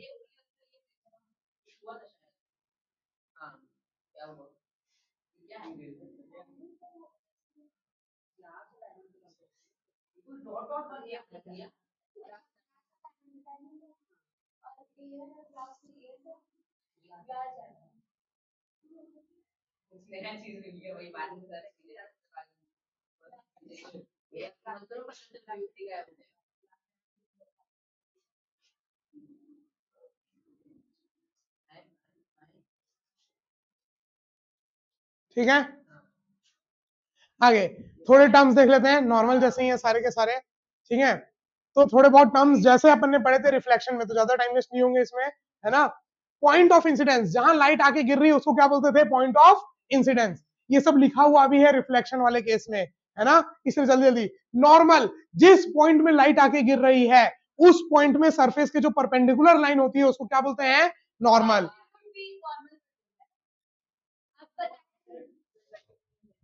नॉर्मल रिफ्रैक्टिव इंडेक्स को एब्सोल्यूट रिफ्रैक्टिव, नॉर्मल मतलब नॉर्मल वर्ड नहीं बोल रहे हैं, मतलब जो अपन खाली रिफ्रैक्टिव इंडेक्स बोल रहे हैं ना, वो एब्सोल्यूट रिफ्रैक्टिव इंडेक्स है, ठीक है। फिर है इंसिडेंट रे, आती हुई रे क्या हो गई, इंसिडेंट रे। रिफ्रैक्टेड रे, जो बैंड होके लाइट जा रही है वो कौन सी हो गई, रिफ्रैक्टेड रे। इंसिडेंट रे और नॉर्मल के बीच का angle, angle of incidence. Refracted रे और नॉर्मल के बीच का एंगल, एंगल ऑफ रिफ्रैक्शन। तो ये रिफ्लेक्शन में लिखा हुआ है पूरा का पूरा, जब रिफ्लेक्शन अभी होगा ना तो उसमें भी लिख सकते हो। आगे बढ़ते हैं, क्या पता, 3 साल पहले का लगा हुआ है वो। चलो आगे देखेंगे मैडम।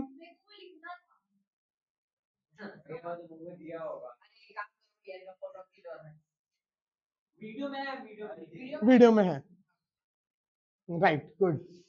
हाँ अब यहाँ देखो जल्दी से, अब जो नींद में भी याद रखनी है, क्या बात याद रखनी है, मान लो मीडियम वन जो ये रेयरर है और ये डेंसर, और अरे कहीं पर भी हो सकता है,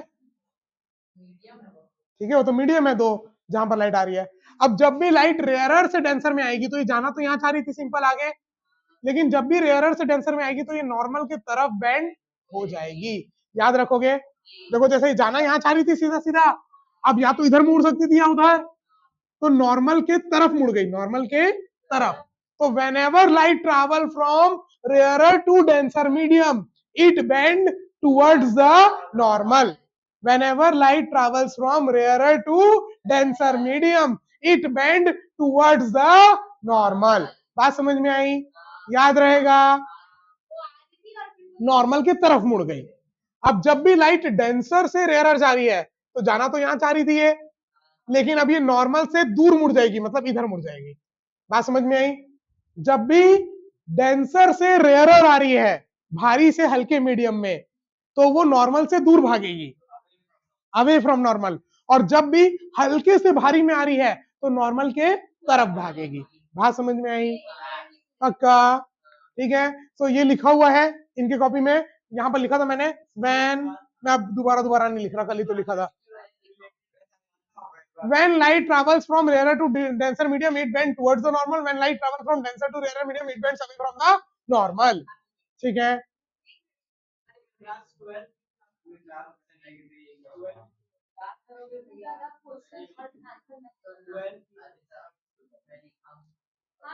कौन से स्कूल में तुम्हारे दे, तो बोलो कि कम से कम 3-4 बच्चों को इकट्ठा कर ले, बात कर ले। हाँ तो कल से आ जाएंगे, 4 से 5 10th, 5 से 6 9th, 6 से 7 12th का पूछ रहे। चलो ठीक है, आगे law of refraction, law of refraction, light का सिद्धांत। वीडियो में इतना इफेक्ट आ रहा है, 3D इफेक्ट इन टेक्स्ट का, कि नहीं आ रहा है, हल्का सा आ रहा है।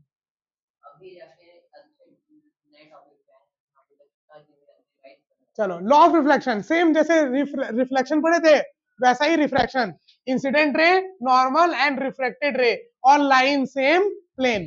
तो जैसे ही अगर लाइट आ रही है, ये इंसिडेंट रे हो गई, ये नॉर्मल हो गई, और ये रिफ्लेक्टेड रे, ये तीनों लाइन हमेशा एक ही प्लेन में लाई करेंगे।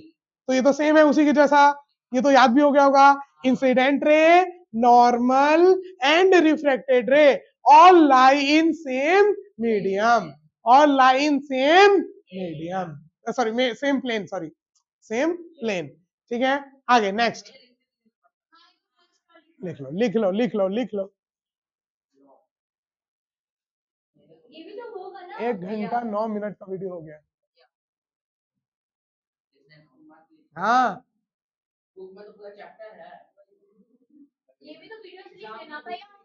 स्कूल में तो पढ़ाते ही हैं, कोचिंग की क्या जरूरत, कैमरा चालू है, कोई टीचर की बुराई नहीं होगी।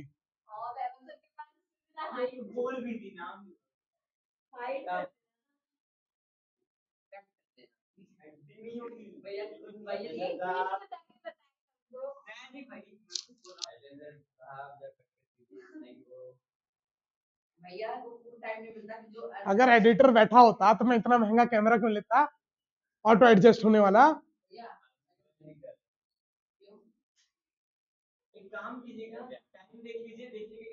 अभी तक इसका पैसा भी नहीं दिया हूँ, लोन में उठाया हूँ इसको।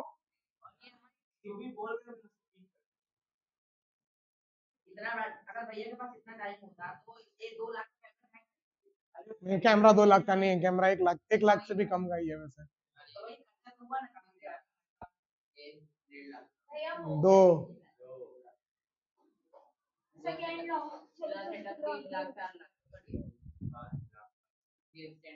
एसी आई 35,000 की, और 5,000 उसके बाद रिपेयरिंग में लग गए, उसके ऊपर 40 की एसी हो गई। 1.5 लाख का, 1.5 क्या 80,000 का ये है टैब, 1 लाख का सीपीयू है।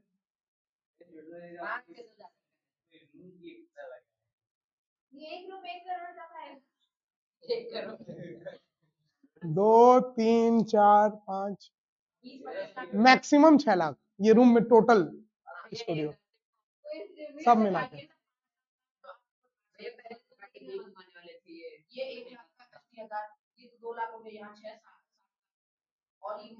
नहीं, टोटल इस रूम में टोटल जो भी लगा है, टोटल खर्चा बता रहा हूँ 6 लाख का स्टूडियो।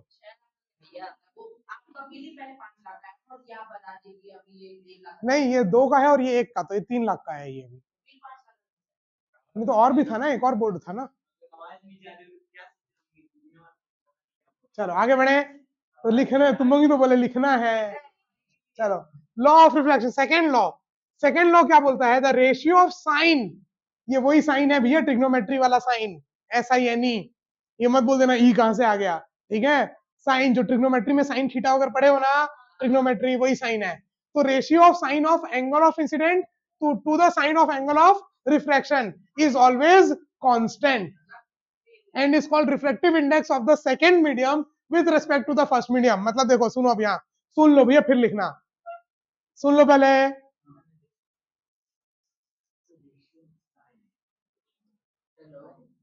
हाँ, क्या बोला गया है, जब भी रिफ्रैक्शन हो रहा है तो ये रे तो दिख नहीं रही है, ये एंगल आई, ये एंगल आर, कोई प्रॉब्लम, कोई प्रॉब्लम, ये एंगल आई, एंगल आर, क्या बातें कर रहे हो, एंगल ऑफ रिफ्लेक्शन, रिफ्रैक्शन यहाँ पर है ना। हाँ, ये एंगल आई और ये एंगल आर, ठीक है। तो क्या बोला है, sine of angle I and sine of angle R का जो रेशियो है, देखो रेशियो क्या बोला है, ratio of sine of incident and sine of refraction is constant, is constant. बात समझ में आई, फिर से बोलूं, साइन कांस्टेंट मतलब वो फिक्स्ड रहेगा। अगर दो मीडियम फिक्स्ड है, angle I angle R fix कर दिया आपने, तो sine I by sine R की वैल्यू हमेशा क्या होगी, फिक्स्ड। अगर दो मीडियम फिक्स्ड है, आई चेंज करोगे तो आर भी चेंज होगा, लेकिन sine I by sine R की वैल्यू हमेशा क्या रहेगी, फिक्स्ड, अगर मीडियम फिक्स्ड है तो। वो रेशियो तो रिफ्रैक्टिव इंडेक्स का याद किए अपन, और वो रिफ्रैक्टिव इंडेक्स से अपन ये बताएंगे कि कितनी बेंडिंग हो रही है, एंगल आई एंगल आर से पता चल जाएगा कितनी बेंडिंग हो रही है, तो उसका रिश्ता बताता है ये law of reflection, second law है। ये दोनों फिक्स नहीं है, एंगल आई चेंज करोगे तो आर बदलेगा, लेकिन आई आर के साथ कैसे बदल रहा है वो ये रिश्ता बताता है। अभी पूरा कंप्लीट होने दो, पूरा कंप्लीट नहीं हुआ है, रुक जाओ, पूरा कंप्लीट होने दो। मैं बोला ना पूरा सुनने के बाद लिखना।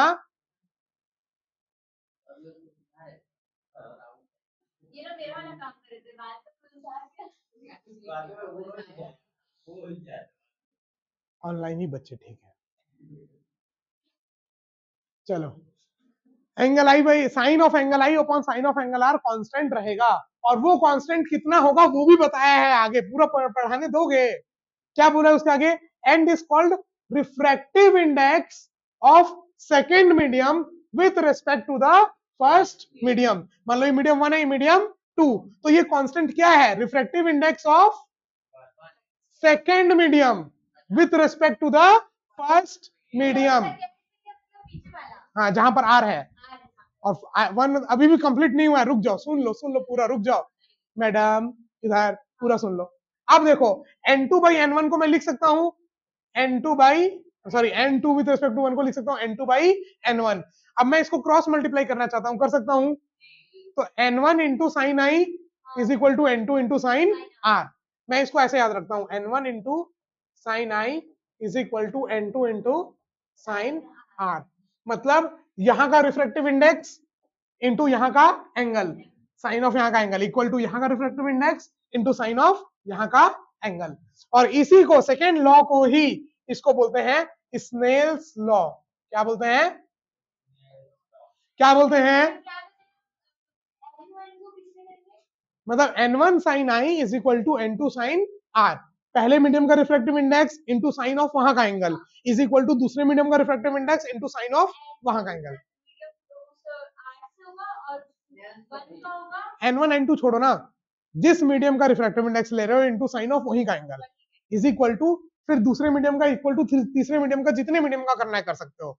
n1 sine i1 equal to n2 sine i2 equal to n3 sine i3, कितने मीडियम का करना है उतने मीडियम का कर सकते हो। तो देखो इधर सुनो, इधर सुनो, सेकेंड लॉ को आप दो तरीके से समझ सकते हो।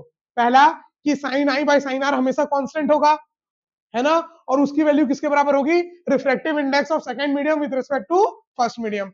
या फिर ऐसे भी याद रख सकते हो n1 sine I equal to n2 sine R, है ना। लेकिन लिखते समय ये लिखोगे sine of I upon sine of R is constant, यही है सेकंड लॉ, ठीक है। और इस फॉर्म में इसको बोलते हैं स्नेल्स लॉ। क्या बोलते हैं? हाँ, नहीं बस यही तो है स्नेल्स लॉ। रुको ना, एक सेकंड, कहाँ गया? अच्छा एग्जांपल चालू हो जाएंगे फिर, ठीक है। थक गया मैं लगातार बोलते बोलते।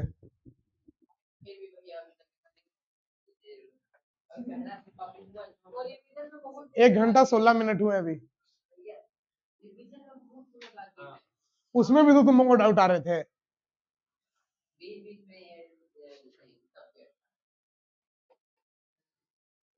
और 10-1 मिनट की कहानी हुई होगी बीच में, बस उससे ज्यादा की तो नहीं हुई होगी। 10 मिनट आपका प्रमोशन चला उसका, वो तो इम्पोर्टेंट था ना। 5 मिनट।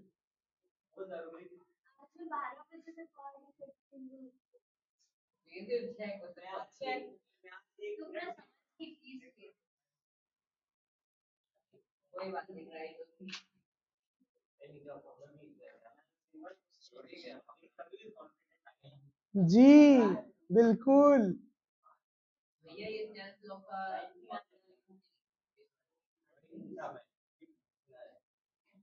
क्रिश बातें कम थोड़ी, प्लीज रिक्वेस्ट। कोचिंग की अलग से कॉपी बननी चाहिए। नहीं, एक कॉपी। और हर दिन का जब भी कुछ लिख रहे हो तो डेट डाल के लिखोगे, ये बात याद रखना कॉपी में, है ना। हाँ, आज से हमेशा डेट डली होनी चाहिए कि ये इस तारीख का, ये इस तारीख का, ये इस तारीख का, ठीक है।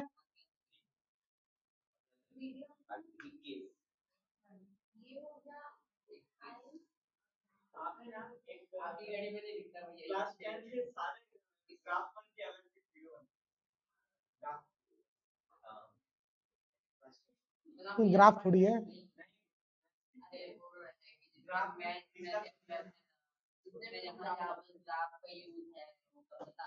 दो लोग एब्सेंट है ना आज। वो तो रोहन तो बोल रहा था, मैं घर जाके मैंने डिलीट किया, मैं तो मैसेज आपके सामने किया था, इनको रिलीव हुआ था। वैसे प्रॉपर टेंस में भी 6 लोग हैं। ये नहीं है 1 2 3 4 5 6, ये 9th वर्ड।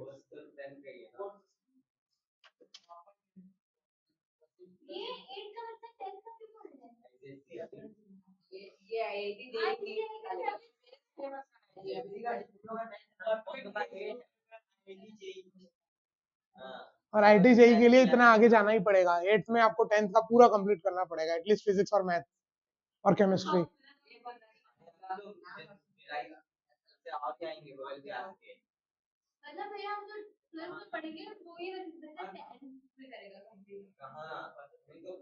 ऐसा है कि 8th में आप 9 10th पढ़ लो ताकि 9 10th में 11th आधा कर पाओ।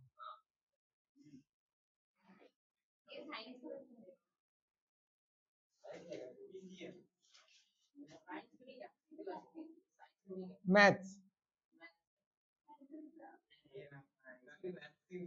आगे आगे जल्दी से इधर आओ। यात्रीगण आईडी मेंशन करने हैं लोगों।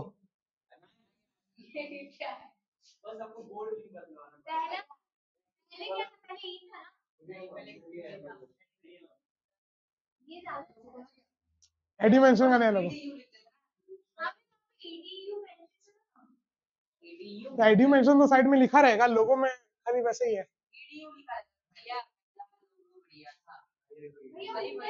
पहले लोगो जब छोटा करते थे तो उसमें दिखाई नहीं देता था लिखा हुआ आईडी मेंशन, और उसको हटा दोगे तो फिर क्या बचा, डब्बा और एक वो बचा।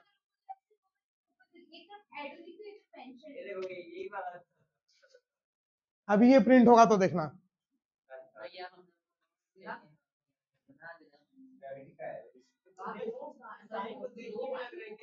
चलो कॉपी निकालो जल्दी से कॉपी निकालो। The speed of light in water is this, calculate the reflective index of water. जल्दी से करेंगे, जो नहीं करेगा मार खाएगा वो।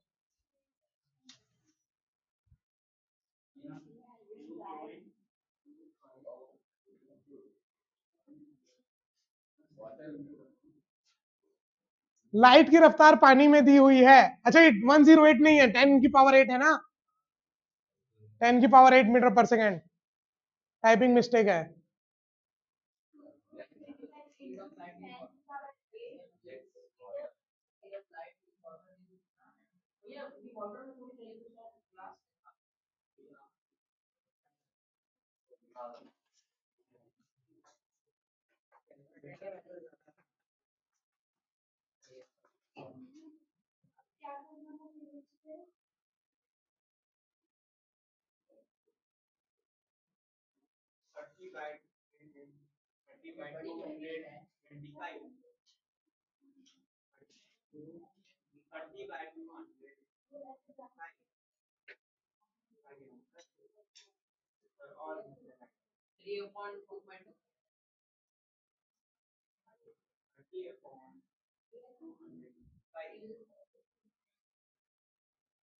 आया, अटेम्प्ट किए। एक बात हमेशा याद रखना, मैं चाहे आपको 1000 क्वेश्चन बोर्ड में करके दिखा दूं, लेकिन जब तक आप लोग खुद से ट्राई नहीं करोगे मेरे बताने से पहले, तब तक आपको कुछ समझ में नहीं आएगा। आप किसी को गाड़ी चलाते हुए आप 10 साल देख लो, फिर भी जब आप चलाना चालू करेंगे तो आपको पहले प्रैक्टिस करनी पड़ेगी, तभी गाड़ी चलानी आएगी। बात समझ में आ रही है? तो खाली देख करके आप ये सोचेंगे कि मुझको आ जाए सब कुछ, तो इम्पॉसिबल है, न्यूमेरिकल तो नहीं होगा, है ना। तो जब भी आपको न्यूमेरिकल सीखनी है तो गलत सही कुछ भी अटेम्प्ट करना जरूरी है। 4/3। चलो देखो, सिंपल सा फॉर्मूला है रिफ्लेक्टिव इंडेक्स का, speed of light in vacuum upon speed of light in medium. Speed of light in vacuum कितना है, 3 × 10⁻⁸ और मीडियम में कितना है, 2.25 × 10⁻⁸। 10 की पावर 8 ने 10 की पावर 8 को मार डाला, तो 300/225 है ना। तो डिवाइड कर दो, किससे किससे डिवाइड होते जा रहा है, 545 टाइम्स है ना, फिर 5, हाँ 15 से कर दो, 15 3 जा 15, तो 4/3।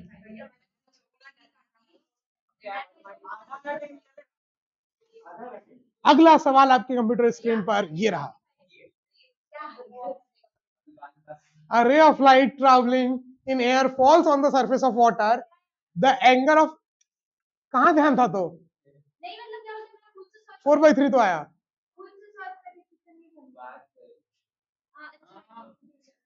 बाहर जाओगे दोनों।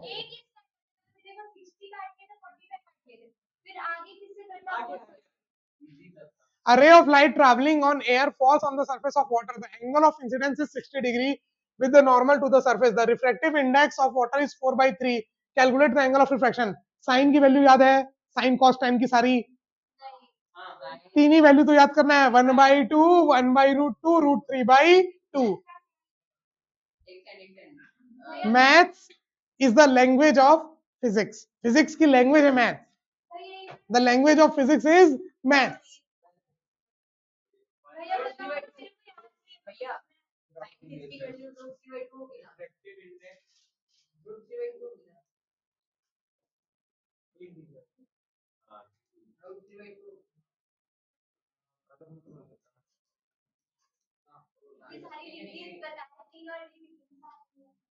तीन ही तो है, 1/2, 1/√2, √3/2। और यहाँ तो खाली साइन ही लगेगा। अरे स्नेल्स लॉ में तो खाली साइन आ रहा है ना। करो जल्दी से, आंसर निकालना है। अभी तो बोला स्नेल्स लॉ।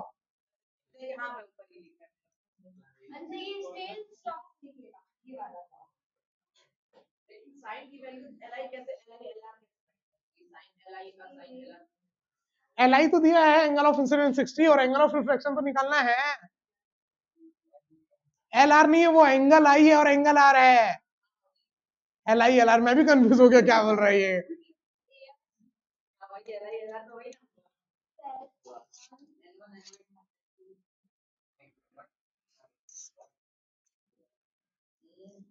कृपया करके आज की इस वीडियो को सब स्टेटस पर शेयर करें।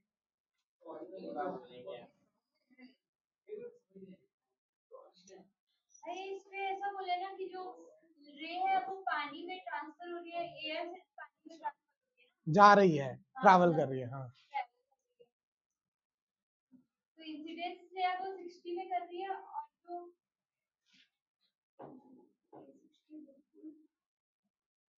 जो एयर को n1 मान करो ना, अटेम्प्ट करो, गलत सही कुछ भी अटेम्प्ट करो खुद से एक बार, फिर बताऊंगा ना मैं, कहीं भाग थोड़ी रहूं। भाग गए। हे प्रभु,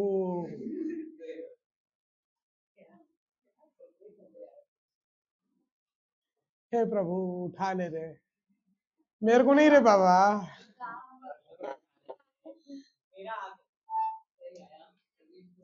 एक मिनट भैया, मेरे को ये तो समझ आ गया ये बोल क्या है। अच्छा ये वो वाले जो भी भैया n1 sin i आप सब एक मिनट भैया ग्राफ बना लूं क्या? अच्छा, calculate the angle of reflection नहीं है, मान लो calculate the sine of angle of reflection. ठीक है, चलो बस इतना इजी कर दिया, sine of angle of reflection, क्योंकि एग्जैक्ट तो निकाल भी नहीं पाओगे आप लोग। ये आई हो गया, ऊपर में अगर रूट इनटू कुछ है तो वो उसका ऐसे होता है ना। ठीक है, इसका भी है 60 डिग्री। साइन ऑफ एंगल बताना है ना, sine of angle of reflection.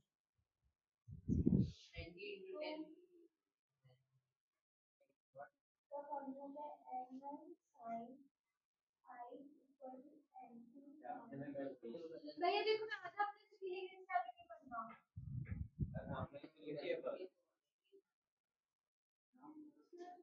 इतना सिंपल, देखो इधर n1 sin i is equal to n2 sin r।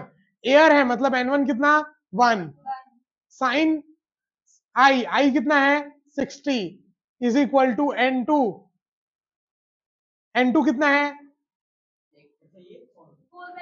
n2 कितना है 4/3 साइन r। तो साइन r की वैल्यू निकालनी है, sine of angle of reflection. तो बस साइन 60 की वैल्यू यहाँ पुट कर दो, √3/2 is equal to 4/3 sine r। तो साइन r की वैल्यू कितनी आ जाएगी, 3 इधर और 8 इधर, तो 3√3/8 आंसर।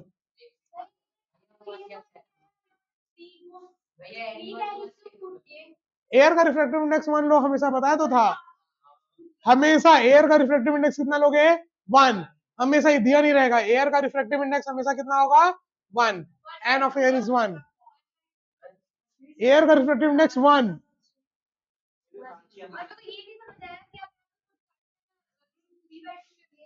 साइन 60 की वैल्यू, साइन 60 की वैल्यू √3/2। मुश्किल है ही नहीं आपके सिलेबस में 10th में। चलो अगला सवाल, अगला सवाल जल्दी से।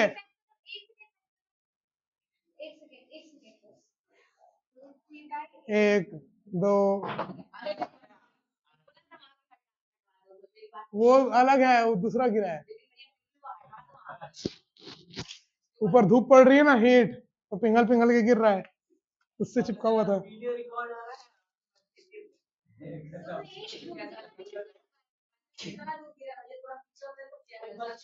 अंडे की तरह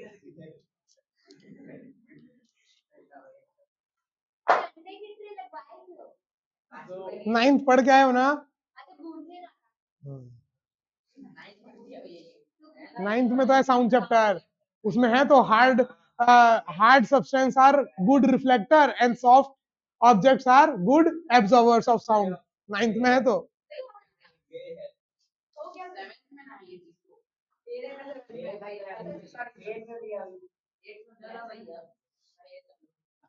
नहीं, 2-4 को जब तक मैं यहाँ पर कैमरे के सामने मुर्गा नहीं बना दूंगा ना, तब तक तुम लोग ना।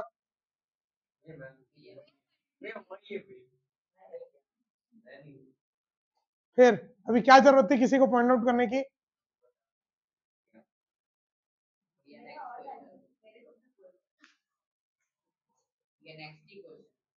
रिफ्रैक्टिव इंडेक्स ऑफ वाटर दिया हुआ है 4/3 और ग्लास का दिया हुआ है 3/2।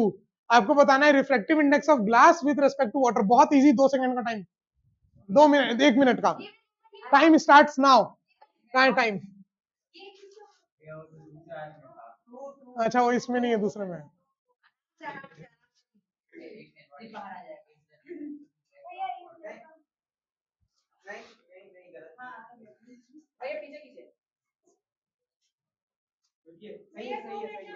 आ गया?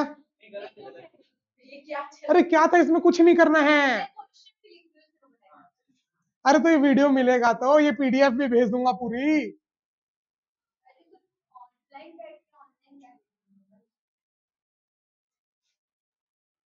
आ गया।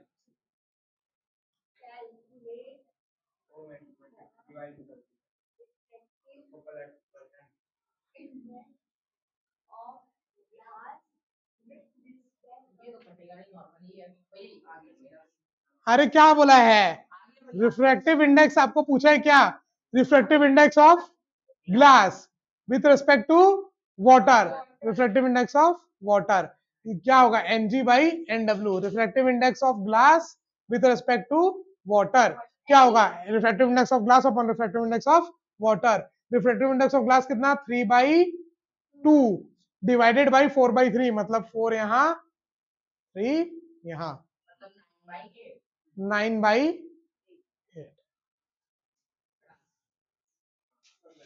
क्या था?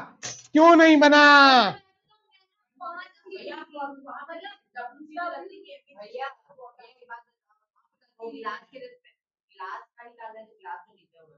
अरे ग्लास का निकालना है, ग्लास का निकालना है तो वो नीचे क्यों होगा? वेलोसिटी के टर्म में नीचे होगा। वेलोसिटी दी है क्या? मैंने क्या बोला? Refractive index. जब रिफ्रैक्टिव इंडेक्स के टर्म में लिखोगे तो सीधा सीधा ही रहेगा, जब वेलोसिटी के टर्म में लिखोगे रिलेटिव रिफ्रैक्टिव इंडेक्स को, तब उल्टा होगा। सब भूल जाते हैं। भैया बताओ मेरे साथ क्या हुआ, मैंने W लिख दी थी, उसके बाद मेरे को समझ नहीं आया। तो ये बताया तो मैं रिफ्रैक्टिव इंडेक्स। अरे पेन डीसेलेक्ट हो गया, मैं यहाँ से बटन दबा दिया था। जिस मीडियम का रिफ्रैक्टिव इंडेक्स निकालना है उसका रिफ्रैक्टिव इंडेक्स ऊपर, वेलोसिटी नीचे आती है, याद रखना ये, ठीक है? डिवाइडेड बाई 3/2 डिवाइडेड बाई 4/3, तो उसको मैं डायरेक्ट मल्टीप्लाई कर दिया 3/4। ठीक है, तो आज की क्लास अपन यहीं पर करते हैं समाप्त। फिर मिलेंगे आपसे अगली क्लास में, तब तक के लिए हंसते रहिए, मुस्कुराते रहिए, देखते रहिए सौरभ सर की class. Jai Hind, bye bye, take care.